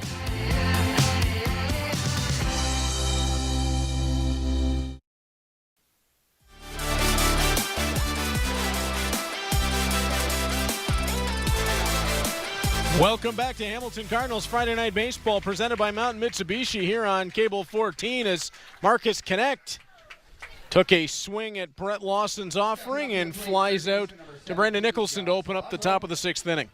F8 one away here in the 6th inning as John Salazzo will come to the plate. He is 1 for 2 in the contest with a single in the 1st inning and a ground out to the shortstop his last time up. The only time a pitcher wants to see Jonathan Salazzo is when there's no one on base. Exactly. As Lawson will wind and deliver, and that one will run inside. As we just took a look back there at Ryan Dos Santos and his spectacular grab to end the bottom of the 5th. And Salazzo caught swinging through the offering from Brett Lawson. Battle of highly regarded veterans right here. No question. Stefan Strecker told us a couple weeks ago he believes he and Brett Lawson are like Statler and Waldorf from the Muppets. Yep. Didn't identify which one with which, so we'll let you guys figure that one out yourselves. Yeah, they can tell us which one. Between the two of them, it's like walking through the redwoods. So I'm not telling them anything. Nope. Other than good game. Yeah, that's exactly Please don't it. eat me. That is exactly my extent of what I'm going to offer up. Yep. As Lawson will wind and deliver. And that one runs high, full count. Salazzo, he's trying to make Lawson pitch him in. And yep. He's trying to get something in his wheelhouse that he can turn on, which he's done many times in this ballpark. And Lawson is not obliging to this point. 3-2, Lawson delivers. Salazzo held off. He'll take the walk. 1-out walk for Jonathan Salazzo, the conductor, down to first. And they'll bring the aforementioned Ryan Dos Santos up to the plate now. Dos Santos, who had a single in the top of the 4th and then a brilliant stolen base. The entire combination of Lawson, Bernardo, and Marriott at second could not have done more to get him on that steal, and just a really pretty piece of base running. Well, exactly. He read the throw down where the fielder was taking the baseball and went to the far side of the base. Said, "Okay, you're going to try to come after me. You're going to have to reach around me. You've got to reach behind yourself to tag me out." Dos Santos, hot shot on the ground. Ian Tomasi to second for 1 to Marriott, and not in time. No, you're not going to get that one on that speedster, that's for sure. It'll be the fielder's choice. Salazzo cut off at second. Cole Ian Tomasi, smart move to get the lead runner. Marriott tried desperately. Had a nice throw back over to Rempel, but as you mentioned, Neil, you're not going to get Dos Santos. Salazzo retired on the fielder's choice 5-4. And Dos Santos will take his spot at first, with now 2 away.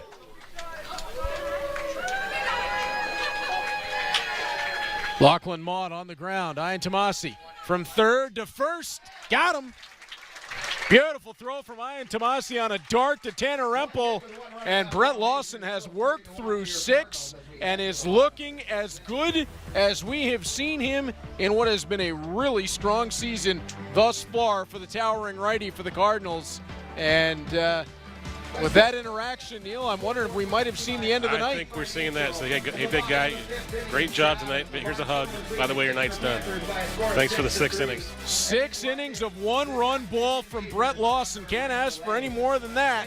As we will return with the Cardinals half of the 6th. You're watching Mountain Mitsubishi Hamilton Cardinals Friday Night Baseball on Cable 14.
Welcome back to Mountain Mitsubishi Hamilton Cardinals Friday Night Baseball here on Cable 14. Luis Bernardo standing in the Cable 14 on deck circle.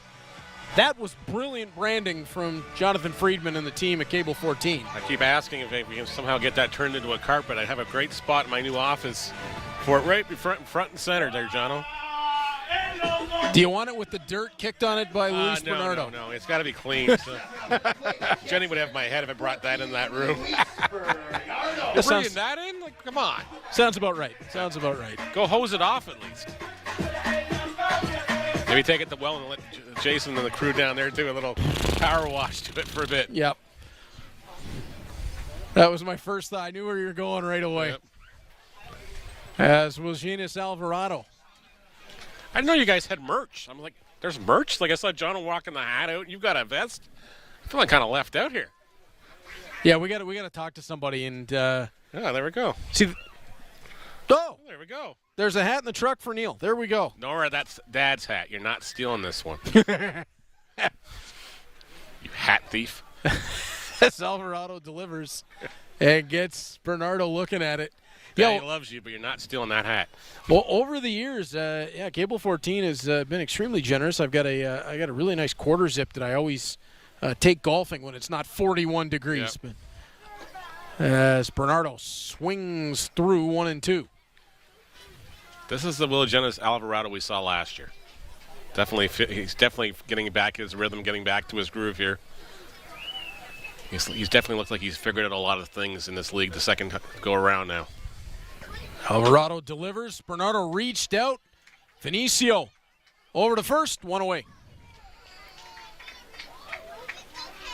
Looked like Bernardo with a bit of a protection swing there and ended up grounding that one right to the talented shortstop for the Toronto Maple Leafs.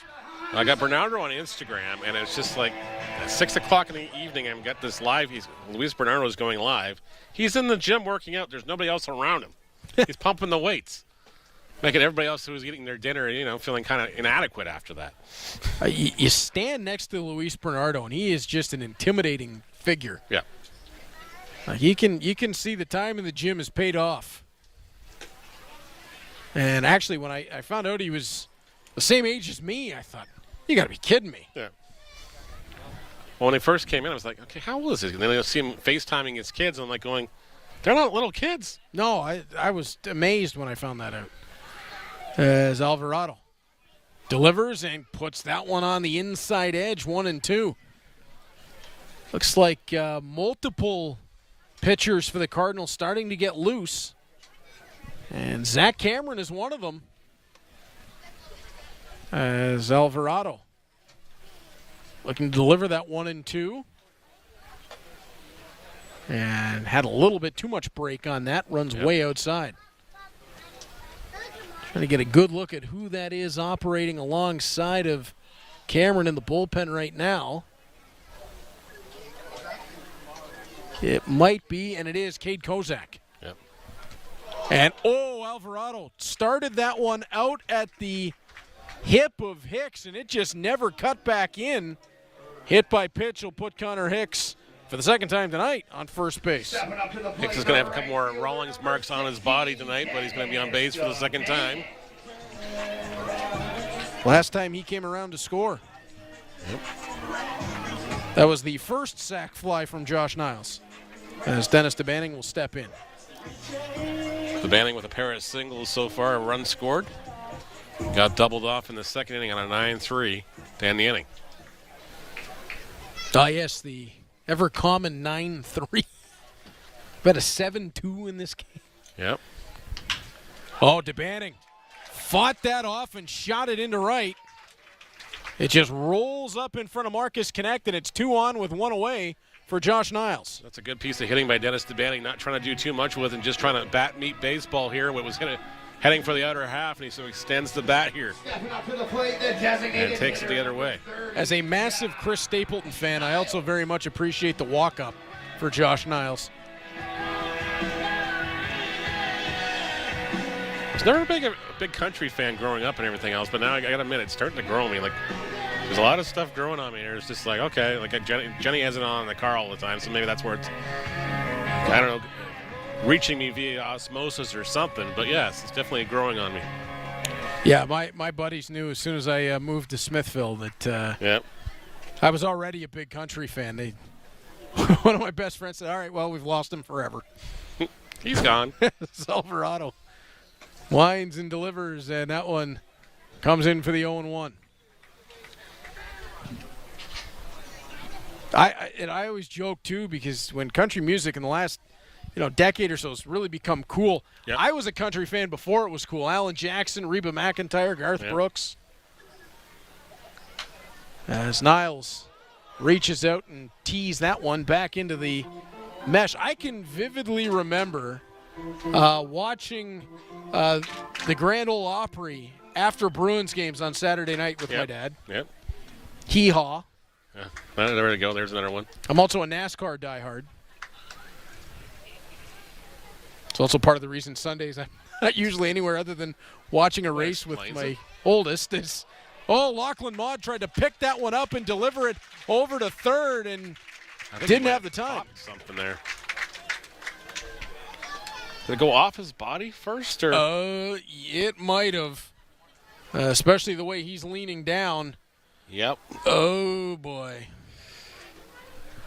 And then Maud tried to scoop it and send it over. Connor Hicks. He might have pulled something here. On the run.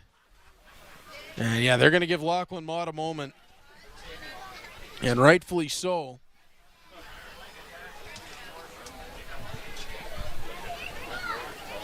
Maud made a great block on that pitch. Yep.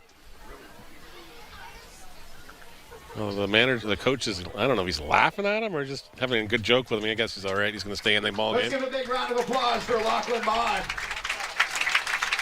Well, toughness there from Lachlan Maud. Not exactly sure where he took that ball. I think I've got a decent idea, judging by the way he was crouched. Yeah, and Jeff Rose behind there just having some words of wisdom, too.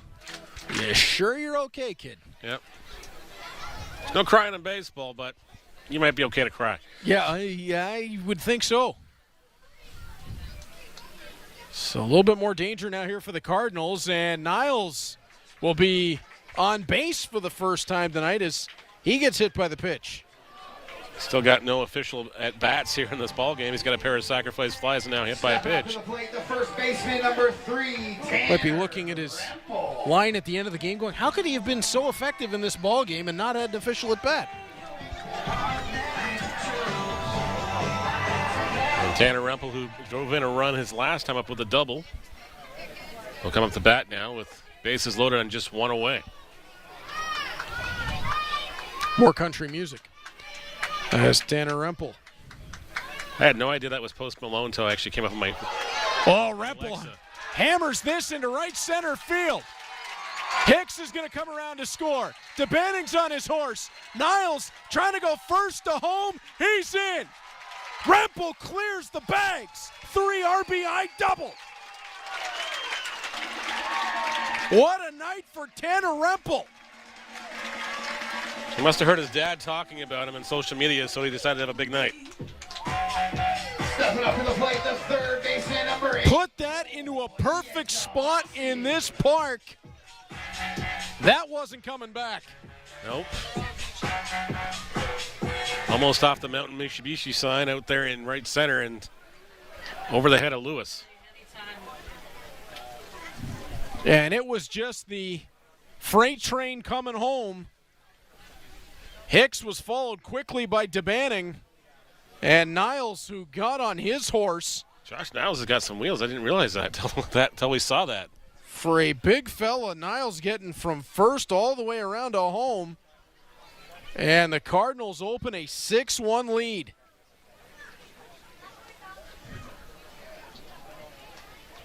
Well, it's probably going to change the pitching plans down in the bullpen now. A little bit, anyways. Somebody's shut it down for now. Alvarado. That one's going to get away from Maud as it was in the dirt. And Rempel's up to third, still with just one away. Likely scored a wild pitch as that one bounced in past the plate. Rempel over to third now, still only one away. And Sam Green coming up for a mound visit with his starting pitcher. And Justin Mara and Dustin Richardson are both jogging out towards the bullpen. Yeah. Richardson's telling somebody to get moving a lot faster. It's not him going to throw yet, but and it looks like Adam Mara down there as well. I think that's Greg Carrington who's throwing. Yeah.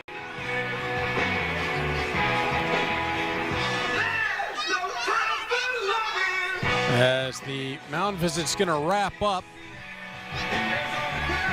Yeah, it is Greg Carrington who's throwing. He's pitched a couple of games already this year. Justin Mara's having some conversations with some folks down there. Probably just where they are in the order and everything else, who's going to come in to where. And folks are fighting off some June bugs tonight. They're buzzing around the ballpark. As long as they're not mosquitoes, we're okay. If these are mosquitoes, I got a lot of questions. Yeah. Where have you been hiding? My goodness. As 2-1. Yeah, they're definitely too big for mosquitoes. Still one away as Ian Tomasi will foul this one back 2-2. And Tomasi's got a walk and flown out to right field so far.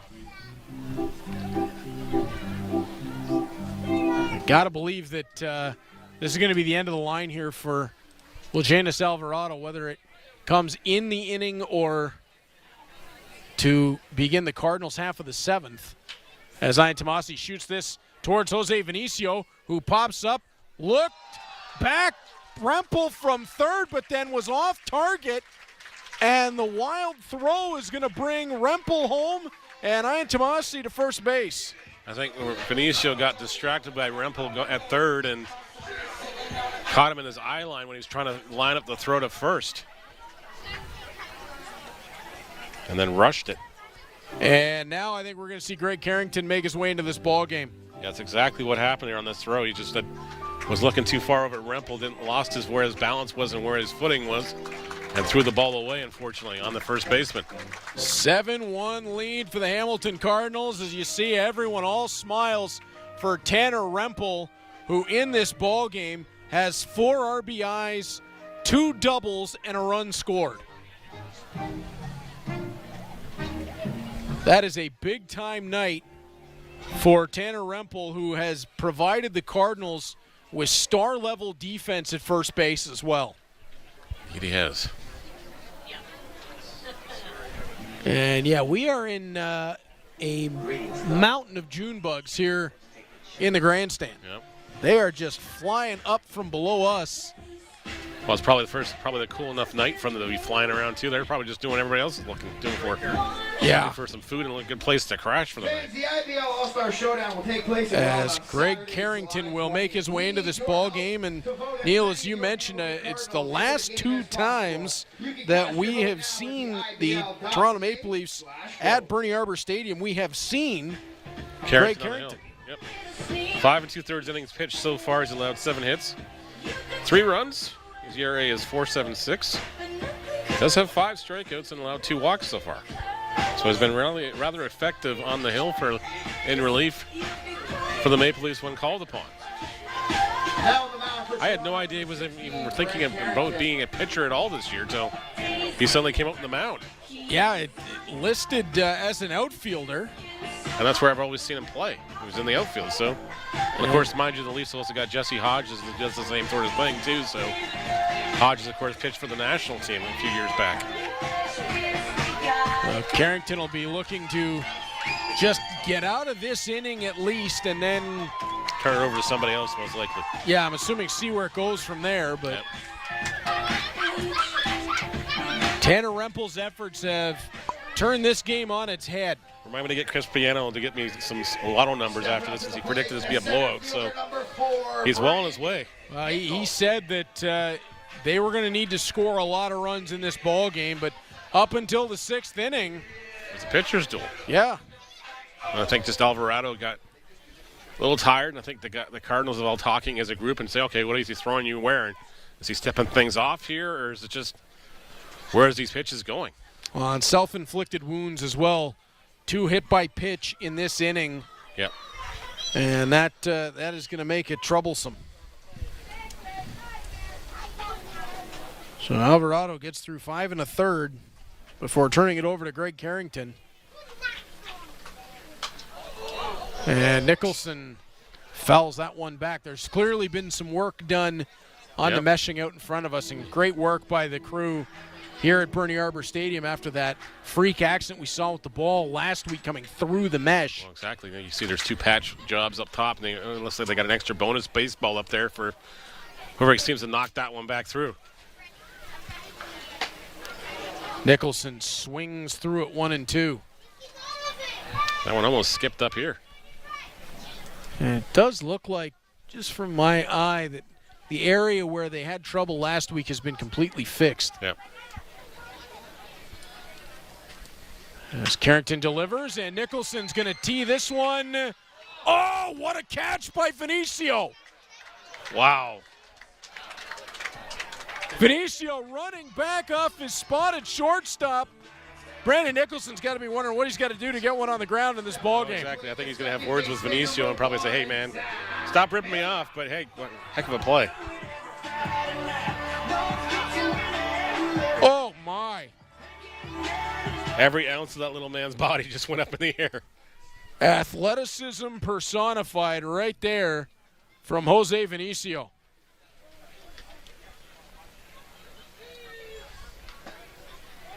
And that will bring Zach Marriott up.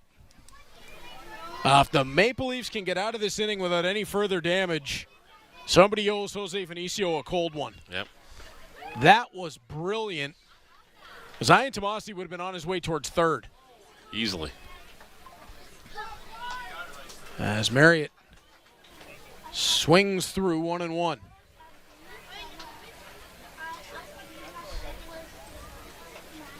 Greg Carrington trying to get through this bottom of 6 in a hurry. He'll wind and deliver.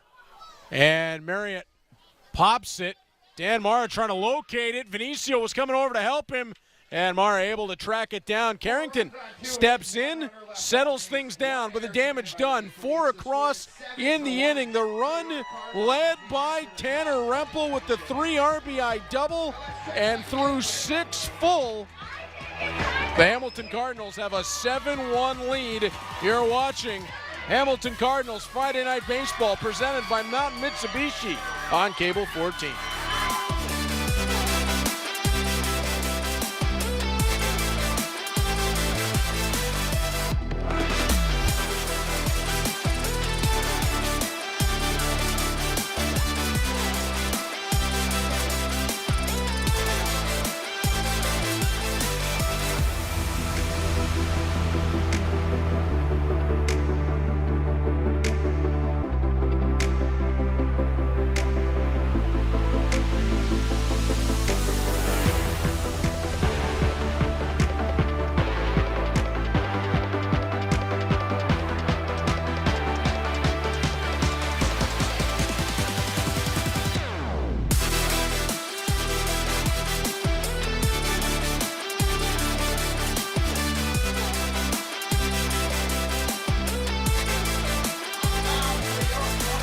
Welcome back to Mountain Mitsubishi Hamilton Cardinals Friday Night Baseball here on Cable 14.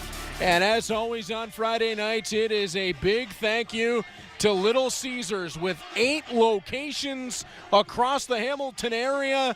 Little Caesars is never too far away, and our crew is getting fed by our great friends at the 969 Upper Ottawa Street location. Thanks to those folks at Little Caesars for helping us bring you Friday Night Baseball here on Cable 14. And, of course, Neil, Little Caesars, what a move they made to hop in on that strikeout count. The donations are racking up. Well, exactly. Thanks to Brett Lawson's, I believe we're up to 65 strikeouts on the season tonight now. Yeah, Lawson added another 4 tonight. So 64 then. Came in with 60, so he has 64 then. That's great. Of course, that would be a donation going to mission services to help strike out hunger in the Hamilton area. Stepping up to the plate, short. Cade Kozak will come in after Brett Lawson was brilliant through 6 to open up the top of the 7th.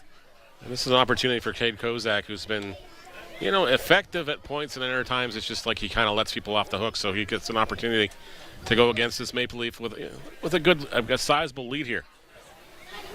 Jose Vinicio will be the first man up. And Kozak, the lefty, and we've seen he has really spectacular stuff.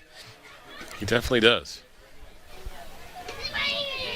As you said, Neil, it's been at times where he's gotten to a 2-strike count and almost seemed to lose a little bit of killer instinct. And right here, getting to an 0-2 count on Jose Vinicio. Maybe he needs to go back and play a little more Mortal Kombat and just go back in there and get the finishers off. Finish him. That's what he's going to be looking to do right here. And I think as the season goes along, as he begins to really trust his stuff, he's going to be a really good piece for the Cardinals out of the bullpen as he gets Vinicio swinging for the strikeout.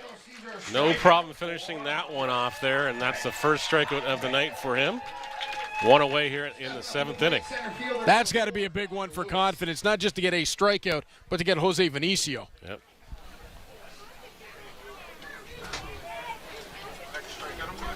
And just taking a look to see if our Troy Islikar's having a look over at the stands, and if Troy has a chance to chime in with us on what he's seeing out of Cade Kozak coming out of that bullpen as his first offering to Connor Lewis a little bit high. Like getting some thoughts from a little bit downstairs from Troy when we get the opportunity, Neil, getting a different vantage point than exactly. you and I. Because you and I are sitting above everything, and we're looking downwards at things where Troy's at field level and see a totally different look at things. For instance, he gets to see just how tall Brett Lawson is. Yep. Although to Troy, I mean, it's really not that. Troy's a big dude. Troy's a big dude, too. There's a reason I used to have to stand on a sandbag when we do on cameras. You're giving away all your secrets here, Reed. Come on. Oh, everybody knows. They'd see us at almost head level. I know. Nobody believed that. As Connor Lewis hammers this one way foul. Oh, your buddy's going, man, he grew overnight. Yeah, I heard about that, yeah. Was it Miracle Grow or what was it? Well, especially because all of those guys have seen me standing next to Troy like, hey, wait a minute. Yeah, something's not right here. I call it shenanigans. Yeah. You're not getting away with that there, pal. Of course, Troy also made sure that the sandbag still kept me shorter than him. Because you let some out? Well, I mean, he was correct. Yeah. If suddenly I'm an inch taller, that's not going to look right. Now we're really stretching people's beliefs. 3-1 the count to Connor Lewis. I have met a couple people, though, who didn't know that fact, that have looked at me after introducing and said, where's the rest of you? Yeah. Like, well, I stand on a sandbag, you know. I gave my stilts operator the night off. If he was taller than me, then everyone knows it was Hollywood special effects. Yeah, well, exactly. The fact that I was anywhere near as tall as you was Hollywood special effects, for crying out loud. Actually, I think it was Brendan Nicolau special effects, our producer down in the truck. As Connor Lewis gets picked up by Duncan, sent over to first. Oh, Rempel got him with the tag. Great job by Tanner Rempel there to even apply that tag on Connor Lewis. The throw pulled Rempel off the bag just slightly, and as he was doing the whirling dervish, he was still able to make the tag. Extended their lead to 2-0. Right on the money.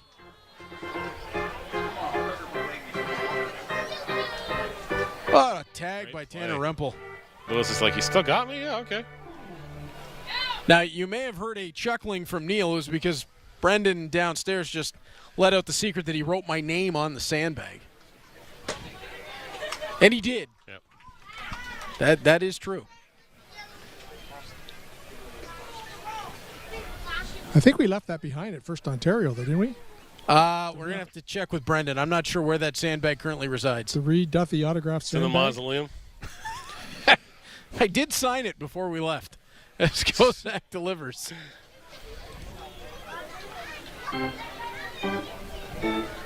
We called the championship with me standing on that sandbag, for crying out loud. No, there you go. That's why it's retired. That's right. But to dispel the rumor, the sandbag did not get to lift the Robertson Cup. That was just Troy and I. As Kozak delivers, Mara chops that one foul, 1-2. Yeah, Cade Kozak is just bringing it. He's got a lot of velocity on that fastball, and then he's got a ball that tails away from right-handed hitters. Troy, are you seeing a confidence difference right now in Kozak from when we saw him? Was it just about a month ago on a Friday night where he just didn't seem like he was willing to challenge at 2 strikes? Yeah, I think he's pitching now as opposed to throwing. Yeah. Right? And he's just letting it go and letting his mechanics do the work. He wanted that one on Dan Mara right there. Especially when it's his first season in the IBL. Brand new league he's not used to seeing on a regular basis. Against guys that played at the pro level consistently. George Halim was very excited to get Cade Kozak, and still doesn't get it. Yeah, he got squeezed on that one, I think. You got to earn those ones, kid. Yeah, that's the rookie pitcher, veteran batter. Yep. And veteran umpire, too, going, yeah, I'm not giving you that one. Not yet, not yet. Show me you can earn it. 3-2 the count. Can Kozak come right back and close out Dan Mara? Not this time. I think there's a release point was just off on that pitch. And he knew it as soon as he threw it.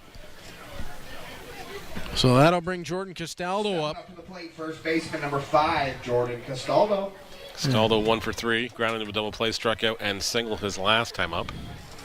And now a test for the youngster. Now you got one on. The strikeout of Vinicio, the ground out of Lewis. Dan Mara earned that walk as he had to be real patient on a couple of pitches. And that one maybe a little high, a little outside.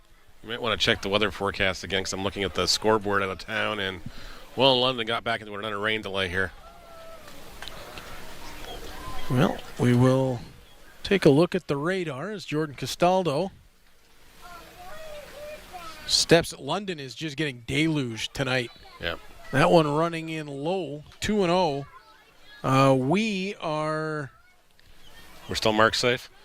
Oh, we're laughing. All right. Not till well after 11. I'll be on my way home by that time at this pace. Might be a little cloudy, but I think we're in pretty good shape. Unless something changes dramatically.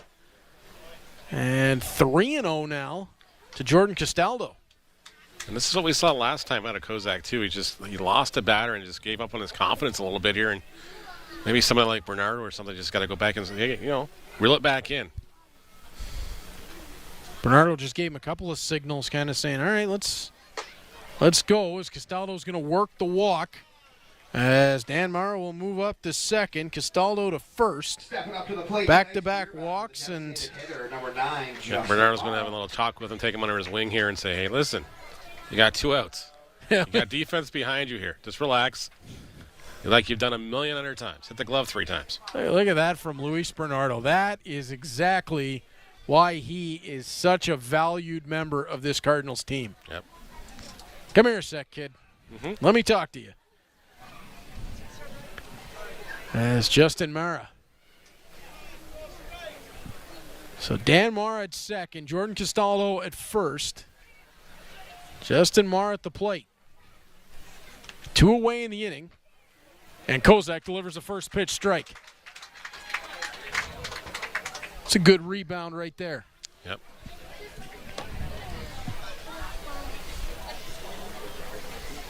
Top of the 7th inning in a game that has had pretty good pace overall. As Kozak delivers, gets Mara swinging, 0-2. Now, Kozak does face the same challenge as he did with brother Dan Mara in that veteran batter, veteran ump, rookie pitcher. Got the 2 strikes and just... Can he get the 3rd strike out of Jeff Rose here? As Kozak has the look in. Mara on the ground. Rempel snares it. Back to first. Kozak gets out of the inning. And that's a big pick-me-up from Tanner Rempel for Cade Kozak here. Another really sharp play from Tanner Rempel over at first base. Take another look, Neil. This ball almost dies out, and he has to adjust right there. Yep. It looked like he was trying to field it in front of him, and it just started tailing down the right field line, so he had to reach back and glove that one a little bit. Cardinals retain the 7-1 lead, and I believe that Troy Islikar is looking to set up downstairs for us. Troy in the middle of the 7th, take it away. Well, you get all these shots where you see the players and you walk right out onto the field and you get a real dynamic look at the Hamilton Cardinals. And the guy behind all that is our Matty Gallant. And Matty, what have you got there that allows you to do and get the shots that you get? So I call this thing the Beast. We got a Ronin here, a little gimbal. We got the mirrorless camera on here. Gives us a really nice shallow depth of field look. Super cinematic, super pro looking. It's, yeah, there we go. So you can see it out here. Super smooth. Looks really great here. You can get really nice and close up into the action. And it really gives the viewer at home a nice dynamic look that's a little bit different from what you might be used to here on TV. Well, our viewers may or may not know that Matty is a member of the Hamilton Bulldogs media staff, does the same stuff, miraculous video that he gets for the Bulldogs. What is the difference that you find covering hockey and baseball? I mean, baseball, obviously you can walk right onto the field, but what is the main difference that you find? Well, it's certainly a lot hotter out here than in an ice rink, so that's one. But no, like I said before, just getting real close up into the action. You're not stuck behind the glass or anything. You know, you can really give a great dynamic look to the show that, you know, as a viewer at home, I think you can really feel like you're a part of the action. Well, as a viewer at home, and I am a viewer sometimes at home, and love the work that you do behind the scenes, and you just don't get enough credit for it. And we're going to give it to you today here at Hamilton Cardinals and the stuff that you do here and for the Brantford team. Thanks a lot, Matty, and great work. Awesome. Thanks, Troy. I really appreciate it. Guys, back to you. Thanks so much, Troy. As we'll see Tyler Duncan step up to open the bottom of the 7th inning. As there you see the look from Matty's camera. I want 2 of those beasts in Guelph. Please. I'll tell you, it's not just the beast itself, but it's the guy who runs it. Too. Yeah, we are really lucky to have Matty Gallant downstairs for us. I am super lucky in that I get to work with Matty day in and day out. So with the Brantford Bulldogs, I'm the manager of broadcasting and communications. Matty is our head of digital media. And I get to essentially see his genius and work with it on a day-in, day-out basis. I've seen some of that stuff, and it's just rather impressive. I'm taking notes at home just because, you know, when I do my various things for other places and things, you know, sometimes we chime in with a brilliant art piece myself here once in a while. So I'll full up respect. I'll come up with an idea and give it to Matty. Yep. And by the time he's done with it, he has gone so far beyond where I thought that idea could be. Yep. I mean, I said, hey, why don't we do a Sopranos video, like the intro for the for the schedule release? Matty went, oh, we can do that. Yeah, blown away by the finished product. Yep. Just blown away. As Tyler Duncan caught on strikes by Merrick Deska. Duncan not having a Tyler Duncan kind of night here. 0 for 4 in the contest, his second strikeout tonight. Well, the positive for the Cardinals being they haven't needed Duncan to drive the offense. It's come from other places, the likes of Josh Niles and Tanner Rempel. Well, once again, the bottom of the order here for the Cardinals doing a lot of work, doing a lot of the lifting here tonight, too. And Luis Bernardo steps in. Neil, what is it about Marek Deska that has made him such an effective pitcher for such a length of time? He's always been like this, even when he was with High Park, and I remember him throwing that no-hitter the one year. It was just like, he's just got that stuff. Bernardo twists it into right field, and that will be caught down by Marcus Connect. It's not overpowering or anything, but it's the stuff that, he gets outs with. He's got enough, gumption to challenge hitters at right times, too. And we'll go out there and overthink them sometimes on the hill. That doesn't matter a whole heck of a lot if you throw 99 if you can't get an out with it. Oh, exactly. As you get a great look at Dennis DeBanning in the on-deck circle. If Connor Hicks is to reach here, DeBanning will follow him. Of course, there were summers where he'd pitch for Jack for May and June, and then he'd go to Poland and pitch for the Poland national team for a little bit. Helped them try to qualify for the European Championships.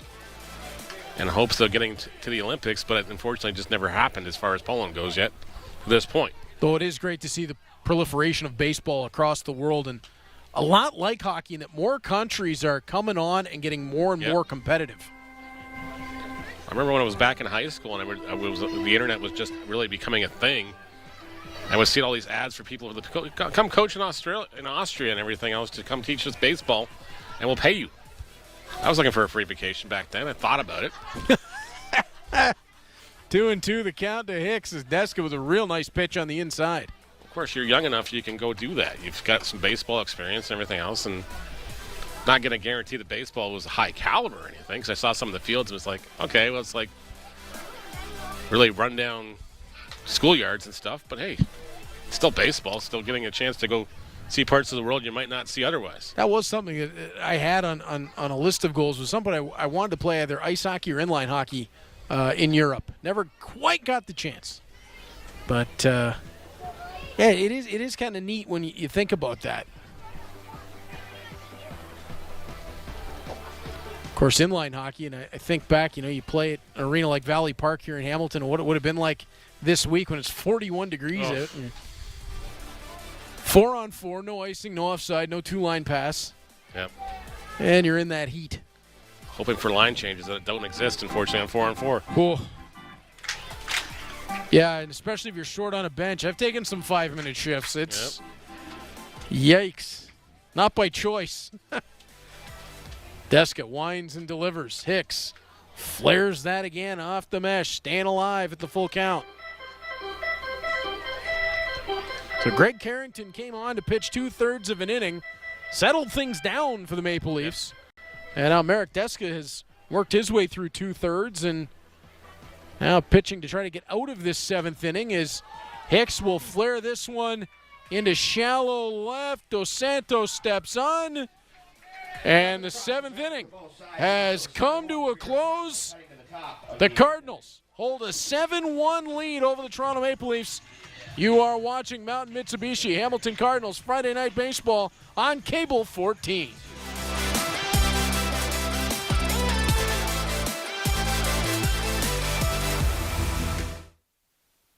After a day out with your friends and it comes time to hit the road, you can be proud of yourself for always driving sober. No matter where you are or who you're spending time with, if you plan on driving, don't plan on drinking. We rely on our roads to bring us together. That's why it's so important to do our part to keep our communities safe. Help stop impaired driving before it happens. Every day, everywhere, because all roads lead to home. A message from Arrive Alive, Drive Sober. Get ready to blast the past with Retro Game Time. Watch as gamers from around Hamilton battle it out in the ultimate retro gaming showdown. Who will outplay, outlast, and be crowned the ultimate Retro Game Time champion? Plus, don't miss our thrilling top 10 in each episode where we rank the unforgettable highlights and hidden gems of the gaming world. Tune in, level up, and catch Retro Game Time Tuesdays at 9 p.m. on Cable 14. You've got no idea what you've just walked into. I say we show them the same mercy they've shown us. We're fighting a war against an enemy owned by the British government.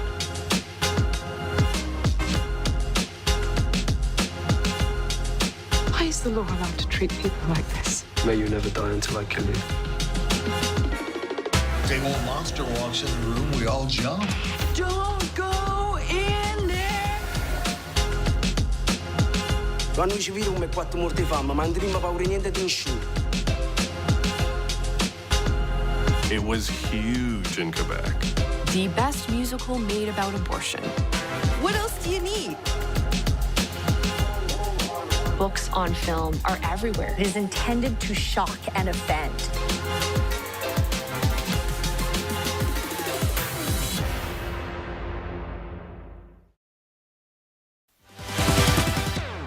Welcome back to Mountain Mitsubishi Hamilton Cardinals Friday Night Baseball on Cable 14. You are looking at the man they call Doc.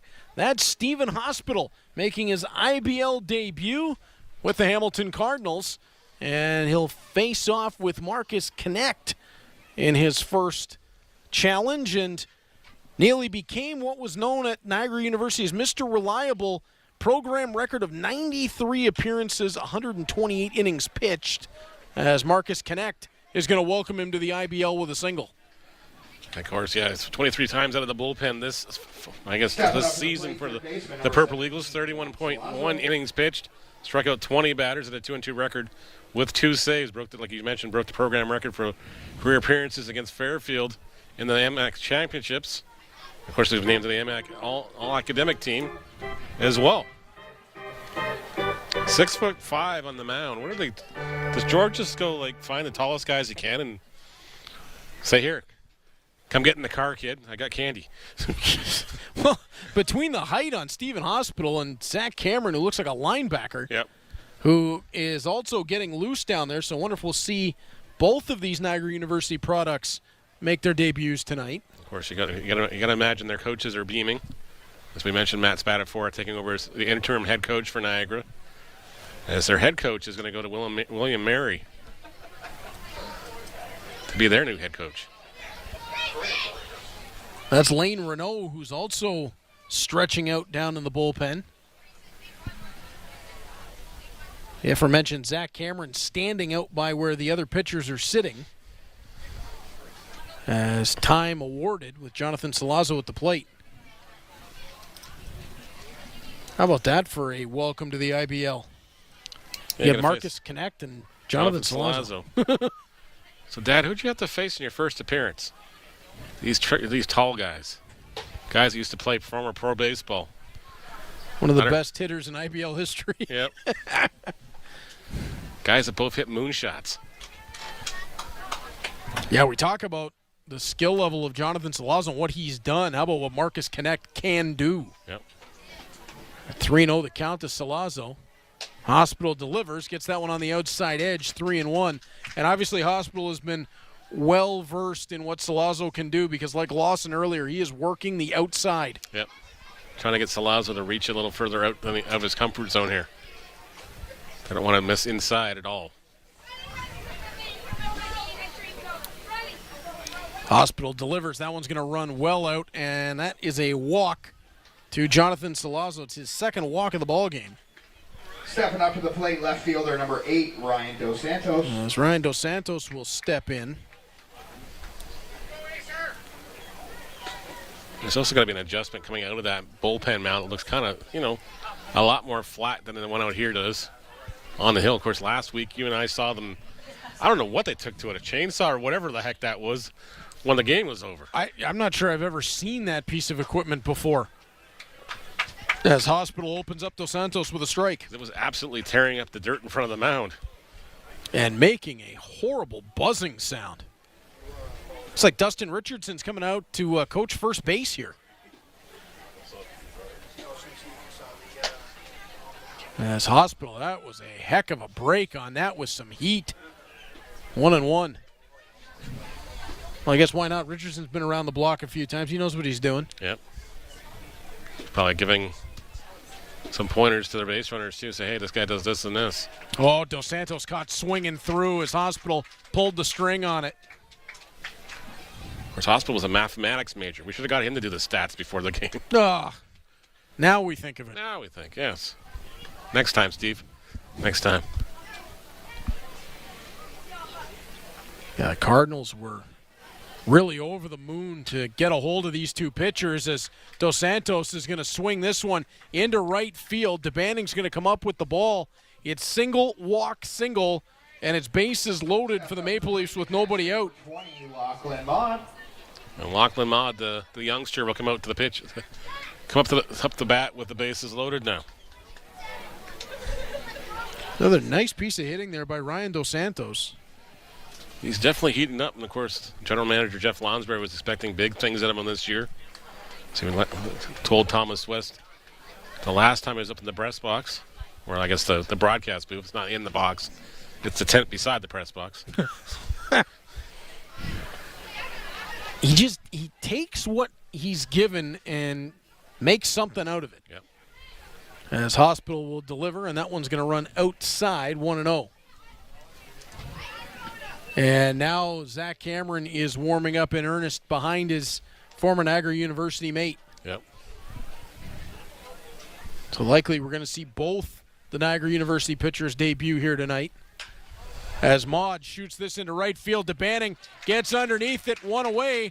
DeBanning will turn, gets it on to Rempel. It will score connect on the sac fly. Lachlan Maud with a sac fly F9. It's now a 7-2 ball game. Runners still at second and first with now one away. As Connect comes home to Stepping score. up to the plate, the shortstop, number 1, Jose Vinicio. And Jose Vinicio, who struck out a pair of times tonight, and also has a ground out, will be the batter now. Yeah. As 8 minutes left in the second period, and the Edmonton Oilers have a 2-0 lead on the Florida Panthers in what has got to be one of the most raucous atmospheres in hockey history in Edmonton tonight, trying to force a Game 7 after being down 3-0 in that series. Well, I remember so many people writing those Oilers off after it was down 2-0 in the series. No, when you have Leon Draisaitl and Connor McDavid, you cannot be written off. No. And they've done a really nice job of adding around the edges on that team. Matthias Ekholm coming in on the blue line. Yep. That was a big improvement for them. Evan Bouchard running the power play. He's really looked at home out there as Vinicio swings through, and no, it's... I think Jeff Rose is saying he got a piece of it. Got a piece of it and hit the ground. Bernardo's trying to argue with him, but not getting anywhere. So it'll remain 0-2 to Jose Vinicio. Yeah, it hit the ground. Yep. Yeah, great job by the umpire there. That was right in front of me here. It hit the ground. That's why Rosie's one of the best. It's one of those things, Neil, that I don't think when Jeff Rose has been behind the plate, you and I have ever had much of a conversation about strike zones or oddities in a game. Kinda, when Rosie's back there, you know what you're going to see. You're going to see a very fair zone for both teams. Hospital delivers. That one runs outside 2-2. And he's going to keep the game moving. He's not going to let guys go wandering off after an 0-2 pitch or whatever else and complaining about didn't like that call. He's going to keep them somewhat close to the batter's box. I mean, he should be running the clinics for the rest of the league, I think. What should be going on is that pitch is going to hop through, and that is going to scoot Salazzo up to third and Dos Santos up to second as Vinicio now sees the full count. And again, it could be a case of nerves here with Hospital as well. First time pitching at home, and then, well, I guess close to home as he's probably pitched in a couple of years here. Certainly. He's probably very familiar with this mound, but he was probably much younger when the last time he pitched on it. Yeah, I believe Hospital from the Oakville area. Yep. Zach Cameron is actually a Hamilton guy from Bishop Ryan High School. Hospital gets Vinicio swinging through it. 2 away. A big out here for Hospital and company. And that is 3 straight strikeouts for Jose Vinicio. Fielder number 4, Connor Lewis. And talk about Tyler Duncan not having a Tyler Duncan night. Jose Vinicio having the same issue. Yep. And that could just be Luis Bernardo knowing how to pitch to this guy and, what he likes to go after. Connor Lewis has a single and a run scored in the ball game. And at the same time has grounded out 6-3 in each of his last 2 appearances. That's a lot of pizzas on that spear down there. Cardinals pitching is really doing a number on the strikeout count. Yep. As Hospital working a 1-0 count. Tries outside again. Bernardo down to block it. 2-0. And with a veteran like Connor Lewis, who's got a good eye of where the strike zone is most nights, you're not going to get him to chase those pitches out there too often. Got to think that Stephen Hospital is going to come out of this ball game after this inning as that ball gets onto the ground, and Salazzo is going to scoot across to make it 7-3 on the wild pitch. And that will also move Ryan Dos Santos up to third. Yep. And I think you're right, Neil, in that some nerves right now for the youngster. And it's to be expected. Definitely is. He's showing he's got the stuff to be real successful. As Hospital will deliver, and that'll run to 3-1.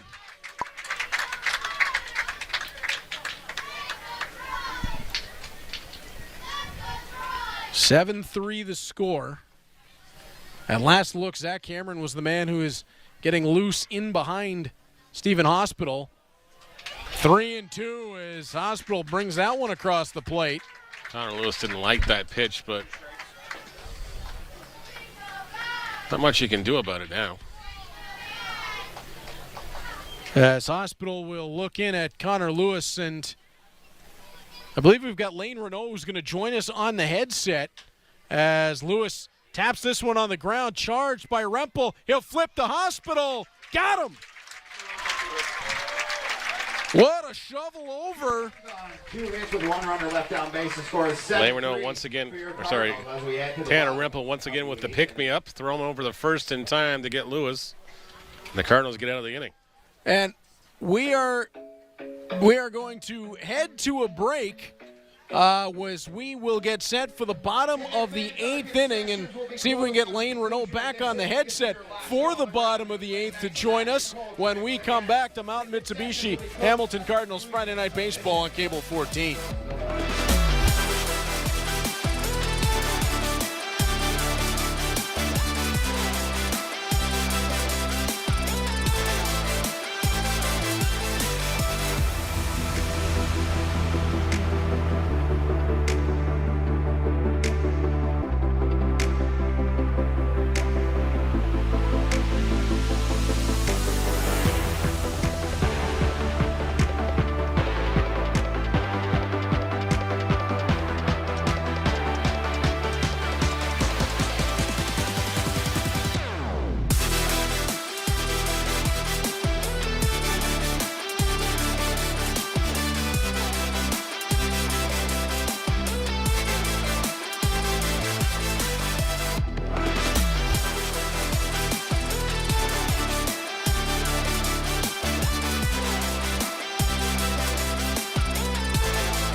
Welcome back to Mountain Mitsubishi Hamilton Cardinals Friday Night Baseball on Cable 14.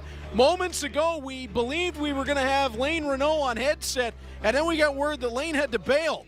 Well, with good reason. Neil, he's coming into the ball game. Sorry, guys, I got to go hit a baseball. It's okay, Lane. We'll catch you next time. Absolutely. There couldn't think of a better reason to have a guest bail on us than, I'm about to go to bat. He's not Matt Damon. This is not Jimmy Kimmel. We're not apologizing to Matt Damon for the 90th millionth time for brushing him off. So Lane Renault will enter the game for the Hamilton Cardinals with a 7-3 lead. And if things go the way the Cardinals would like them to, Neil, this will be the last time tonight that they will be up to bat. So why not get Lane Renault into the ball game? Well, Chris Piano told Troy Issacar, you figured he had to score in bunches against this Maple Leaf team. And so far that is definitely boding to be true here. Up by 4, looking for the Probably at least one or two more insurance runs here in the 8th inning. And if this track's correct, I believe he's stepping in for Dennis DeBanning. Yep. Which means he's probably going to right field. Very likely. So some bad news in London. The game did get washed out. He's suspended at some point. Yeah, that tracking of the storm, it just ran completely south of us. And then the bottom of the 8th inning, Chatham-Kent still up on the Kitchener Panthers, 7-4. Barnstormers are showing a lot of heart in their first season in the IBL. They are. The Panthers just continuing to struggle, unfortunately. Also doesn't hurt when you got a guy named Seth Strong. But. No. And Lane Renault is going to be put down on strikes by Marek Deska. One away, but I believe Dennis DeBanning has popped the headset on. Dennis, have you got us downstairs? What's going on, guys? Welcome on to Friday Night Baseball here on Cable 14. Pleasure to have you along. And look at that big smile. He looks like a happy guy tonight. There we go. You were a big part of things tonight, Dennis. A couple of singles, a couple of runs scored. First of all, the running speed on that Tanner Rempel double that you came racing around the bags. You almost passed somebody on the way home. What was in your mind there when you were coming around? Oh, I think we've lost Dennis downstairs. We might have to get Troy to go down and catch up with him there. Yep. As Josh Niles is up. Oh, and swings one off Marek Deska, which bounces right over to Jordan Castaldo at first base, and Josh Niles is retired on one of the weirdest plays I've ever seen. Kick save by Deska over to Castaldo for the out. All right, Dennis, I think we got you back. Sorry about that. It's all good. It's all good. So let us in on that. Let us in on that play there coming around the bags as you were on the horse. Oh, for sure, man. First of all, Rempel's my guy. As soon as he made contact with the bat, I knew that was in the gap. So I told myself I'm scoring for him, 100%.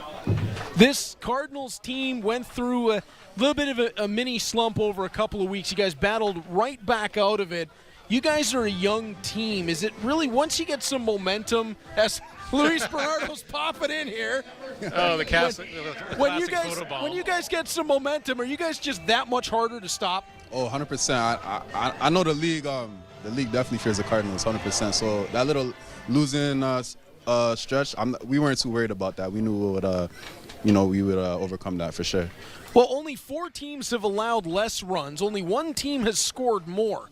So it really felt like just a blip in the radar. And judging by what we've seen down at field level, it never looked like you guys even had a sweat to it at all. Not at all. I mean, there's always bumps on the road. You always face adversity here and there, but it matters how you get back up. How do you climb back from adversity? That's all that matters. And I feel like right now we're in a little groove, so we just got to keep it going. How important is the man that we just had photobomb in there, Luis Bernardo, to this team? It just seems like he is a bit of the beating heart of this team. Oh, my God. Tanner Rempel. What I say? That's my guy. Long gone. What I say? Deep into the Hamilton night. What I say? Talk to him, Remp. Talk to him. Oh, I thought it was out of the ballpark. Lost it on the Life Lab sign. It's another double for Rempel. Yes, sir. Yes, sir. Make it 3 for him in this ball game. Dennis, what are you talking to him about in that dugout? Oh, I don't know, man. Like I said, he's my guy, so I want the best for him always. Yeah, he's my guy. I want the best for him always. Keeler Loveridge is going to step up to the plate. Tanner Rempel's 3rd double of the night. He's got 4 RBIs in this ball game. Is it just you guys are feeding off one another right now? Because if the top of the order has an off night, the bottom of the order picks it up. You guys can – you're batting 6th tonight.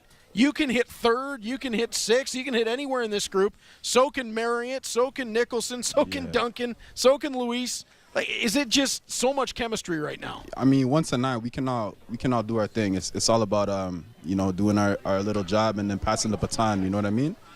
Just playing for the guy next to you. That's all it is. You guys have seen some spectacular pitching performances already this year as well. Brett Lawson, he's got 5 championship rings. He's seen everything in this league. And you guys are consistently getting 5, 6 strong innings out of him. What do those kind of performances from a veteran mean to you guys? Oh, man, just Lawson's a huge vet. He's a huge asset to our team, and we all look up to him, so it's amazing to see him do the work that he does.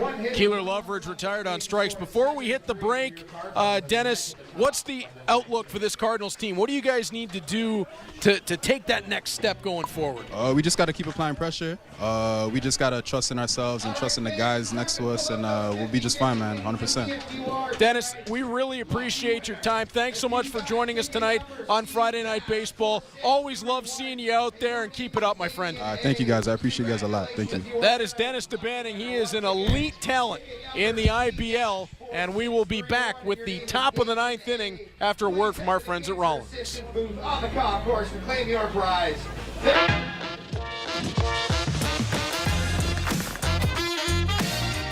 My first professional glove, that's the one I remember the most. When I was coming up, even though it wasn't that long ago, having your name on a glove was a big deal.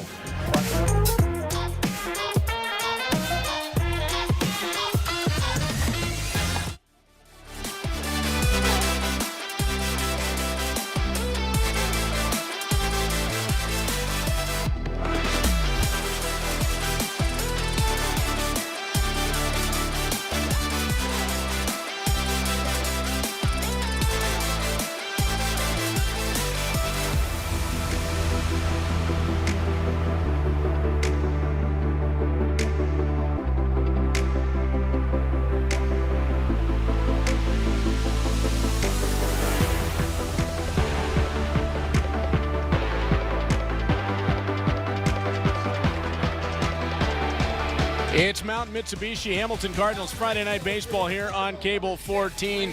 Neil, we just heard from Dennis DeBanning, who said Tanner Rempel is his guy. Yeah, he's going to be a lot of people's guys after a performance like tonight. And let's take a look at the handiwork of Tanner Rempel. 3 doubles in this ball game, and fooled me with that last one that I thought was out of here. Well, even the outfielders didn't put their hands up, so we didn't have any indication it bounced over. And we'll see a little bit of handiwork in the field as well as just an incredible night overall from Tanner Rempel, who's wearing Danny Berg's number 3 tonight.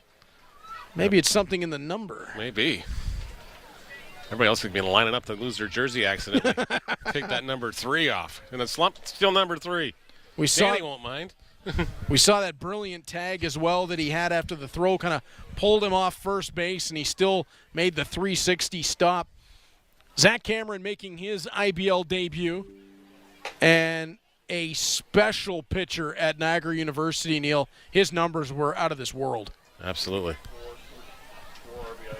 But to talk a little bit deeper on Rempel, Dennis DeBanning, I think, really showed how deep and how connected this team is. For him to, you look at what Dennis DeBanning's doing on this season. 3 for 3 tonight for DeBanning, and he's batting well over 300, and he's giving all the credit to everybody else. Yeah. And talking about how Tanner Rempel's his guy, he believes in him. There is something special with this young group of Hamilton Cardinals. Well, exactly. And they're just going to be one of these teams that, they're going to only get better with age. They're going to grow together. They're going to learn to win together. They're learning how to accept defeat with pride. And, they're going to get better. Well, and as DeBanning said, that mini slump, it never even bothered them. Yep. And I think that's the right way to look at it, too. And Chris Pianos talked about it. It wasn't like everything was just falling apart. It was one aspect of the game, it seemed, each night just wasn't working. Yep. But coming into tonight, only the 4 teams ahead of them in the standings have allowed less runs. Just one team, the top team in the league, has scored more runs. This is a good ball club. Yep. Well, no question it is. Zach Cameron to a full count on Dan Mara. Of course, Cameron finished the year off with 24 appearances out of the bullpen, an 8-1 record with 11 saves. That's just 8-1 out of the bullpen. So now you look at the back of the Cardinals bullpen, and you've got Stefan Strecker, you've got Jacob Gadjic, and you've got Zach Cameron. Yeah. 59 strikeouts in 59 innings, so it's a strikeout an inning. Opponents were batting .211 against him, so get this guy the ball whenever possible. He just got a huge punch out there. Rings up Dan Mara.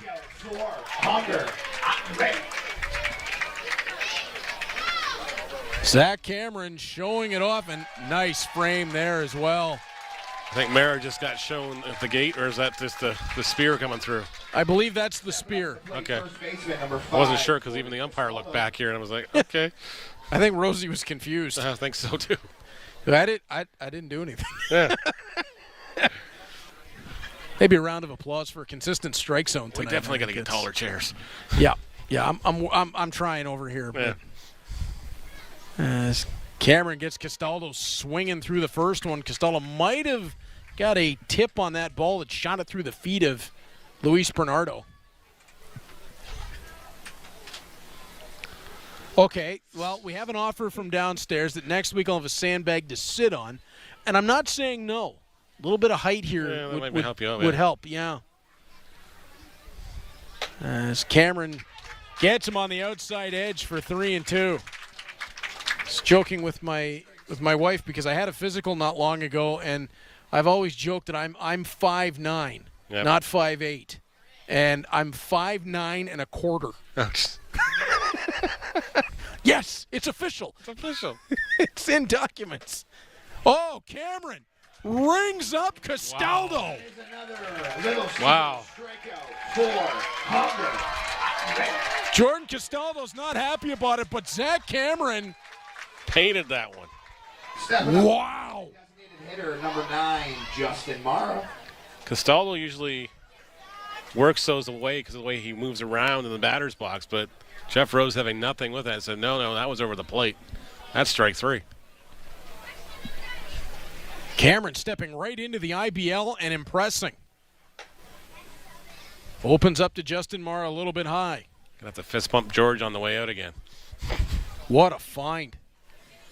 Like you said, he went and raided Niagara University. Yeah, Stephen Hospital, who after he had the first 3 batters reach, then got the next 3 in order, and now Zach Cameron has come on, back-to-back strikeouts, although 2-0 now to Justin Morrow. Just a lot harder when the catcher's there. Yep. So Cameron was an education major. He was a grad student, too, so. So we have the doctor and the professor? Yeah. All we're missing is Marianne and the movie star. That's right. Well, we got the movie star downstairs. Yeah, that's true. You talking about me? Well, maybe. I was going to say Skipper for that one, but that's okay. I think he has whacked me a couple times with a hat. Oh, jeez. As Justin Morrow will make his way to first base. I know right now, between Troy and my dad, I'm never going to hear the end of comparing myself to Gilligan. I can already sense it. So if we see you walking in with those hats next time and the striped shirt, we know what happened. I know what my Halloween costume is this year. You know when you've been working together for too long. Yeah. I always feel at home with you guys. That's the idea. As Marcus Connect will step in. And Connect tees this one into center field. Nicholson charging hard. Nicholson ends the game. On the slide. Wow. You wanted to make the highlight reel somehow. But the star beside that one is Zach Cameron serves it. He says it's up. Nicholson says, I got it down. Tonight's final score. Ooh, little snow cone action on the end as the Hamilton Cardinals come away with a 7-3 victory. Neil, that was a really impressive performance. Well, it started off as a very tight pitcher's duel. The wheels fell off in the 6th inning, but it's the Cardinals that emerged victorious tonight. 6 strong innings to open things up from Brett Lawson. 4 RBIs from Tanner Rempel. A full team effort.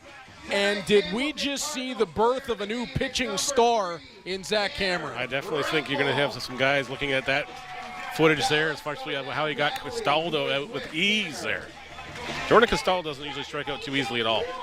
No, that's one of those that when you do it, keep the ball. Yep. It was action up and down the lineup for the Cardinals. They got contributions from everybody tonight. Josh Niles with a couple of sac flies. Quolai and Tomasi, a couple of impressive defensive plays. Tyler Duncan Not a usual Duncan night at the plate, but Neil in the field. A couple laser throws over to first. Sometimes you can't get it done with the bat, so you got to do it on the field. And I don't think there's any doubt about who got named player of the game tonight. That was Tanner Rempel. Dropping that championship belt out there, too. 3 doubles in the ball game tonight, 4 RBIs. What a performance from Tanner Rempel, and our Troy Islikar is going to have him in a couple of moments after he takes the obligatory photos. Yep. As the 5-second pose down there. That's right. 9 runners left out. Brew from Summer Catch is on target tonight. Yep. As there you see him walking over to Troy. And we're not going to waste too much time on this one. Troy, you got one of the most entertaining men in the IBL downstairs. Take it away with Tanner Rempel. Well, Mr. Rempel. What can I say? 4 RBIs, 3 doubles. You had yourself a game wearing number 3. What's going to happen when the guy who wears number 3 comes back? Oh, he gets it. He'll get it back. He'll get it back. I'm not superstitious, just a little stitious. So I'll let him take it back. I'll go back with the 44 and keep hitting baseballs with that number. Well, we love talking to Tanner Rempel. He's always so effervescent and a lot of information. And Tanner, talk about tonight's game. What did you see today from this Toronto pitching that you just were all over? You know, you got to give credit to all their guys. I mean, they're spotting up around the zone consistently. I mean, they pitched really well. I felt good, man. I don't know what to say. I just felt good behind the plate, or just in the batter's box, and just comfort. And that was a huge part of it today. That played a huge role in the success that I had. Well, Reed and Neil, during the game, they wanted to know if you've ever played goalie in your life, because the way you play first base, the Florida Panthers could probably use you right about now. But your dad sent us a message during the game saying you've never played net, but how do you manage that style? And look at the pants. Usually you don't see any white at all. What have you got to say for yourself for tonight about the pants? Well, I don't know. Whoops. I don't know. It's just a cleaner, I guess, today. That's just how it happened, I guess. But, I don't know. It was a lot of fun with the guys, especially today. It just felt good. It was a team win. Felt good being with the guys and chemistry and bonding and all that stuff. It was good. Now, you started the season as a team super hot, and then you had a little bit of a skid there in the last few games. Now 2 big games here tonight. What was the difference in these past 2 games? When I talked to Chris Piano, I mentioned that it looked like you guys are having more fun out there. I think that's a big part of it is just, the fun we're having, the chemistry with the guys. There's been a lot of talk just throughout our front office about bringing in character guys this year, high quality guys. And I mean, we've got that this year. It's a lot of fun playing next to these guys. It's fun playing for the guys next to you when they're good guys like this. And so I think that's a big contributor just to our success that we've had, as a group this season so far. And so we'll hope to keep it rolling.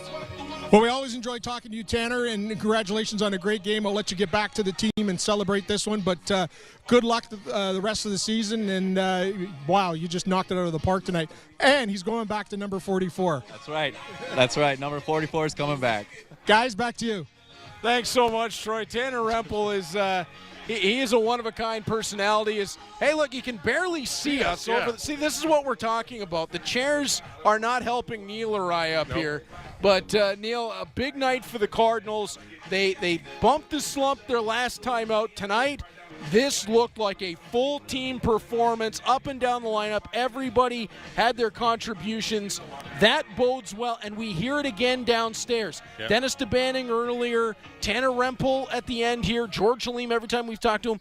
1, playing for the guy next to you. Yep. 2, character people. It's working for the Hamilton Cardinals. It definitely is working so far this season.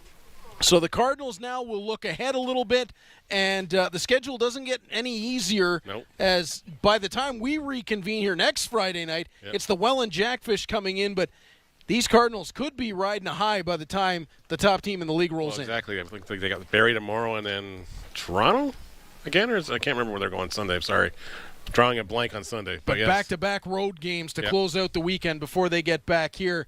So, Neil, it's a great one for the Cardinals, something to build off of. But I think from tonight we're going to take the 3 doubles from Tanner Rempel, the excitement of the team, and Brett Lawson and Zach Cameron on the hill. Yep. The longtime veteran with another great outing and potentially the beginning of another great IBL career. You're going to see the IBL career. If Cameron sticks around and keeps doing what he does tonight, he's going to be right up there in probably the upper echelon as far as closers in the league. Neil, always a pleasure to be up here with you. Thanks so much again tonight. My pleasure. It's great to have Neil Srivastava up here. Troy Islikar down at field level. I'm Marie Duthie. Big thanks to our entire Cable 14 crew. Without them, we're just three guys talking about baseball to the void. So we can't do it without our great crew. We'll be back with you next Friday night when the Cardinals host the Welland Jackfish. You've been watching Mountain Mitsubishi Hamilton Cardinals Friday Night Baseball. Oh, what a win on Cable 14.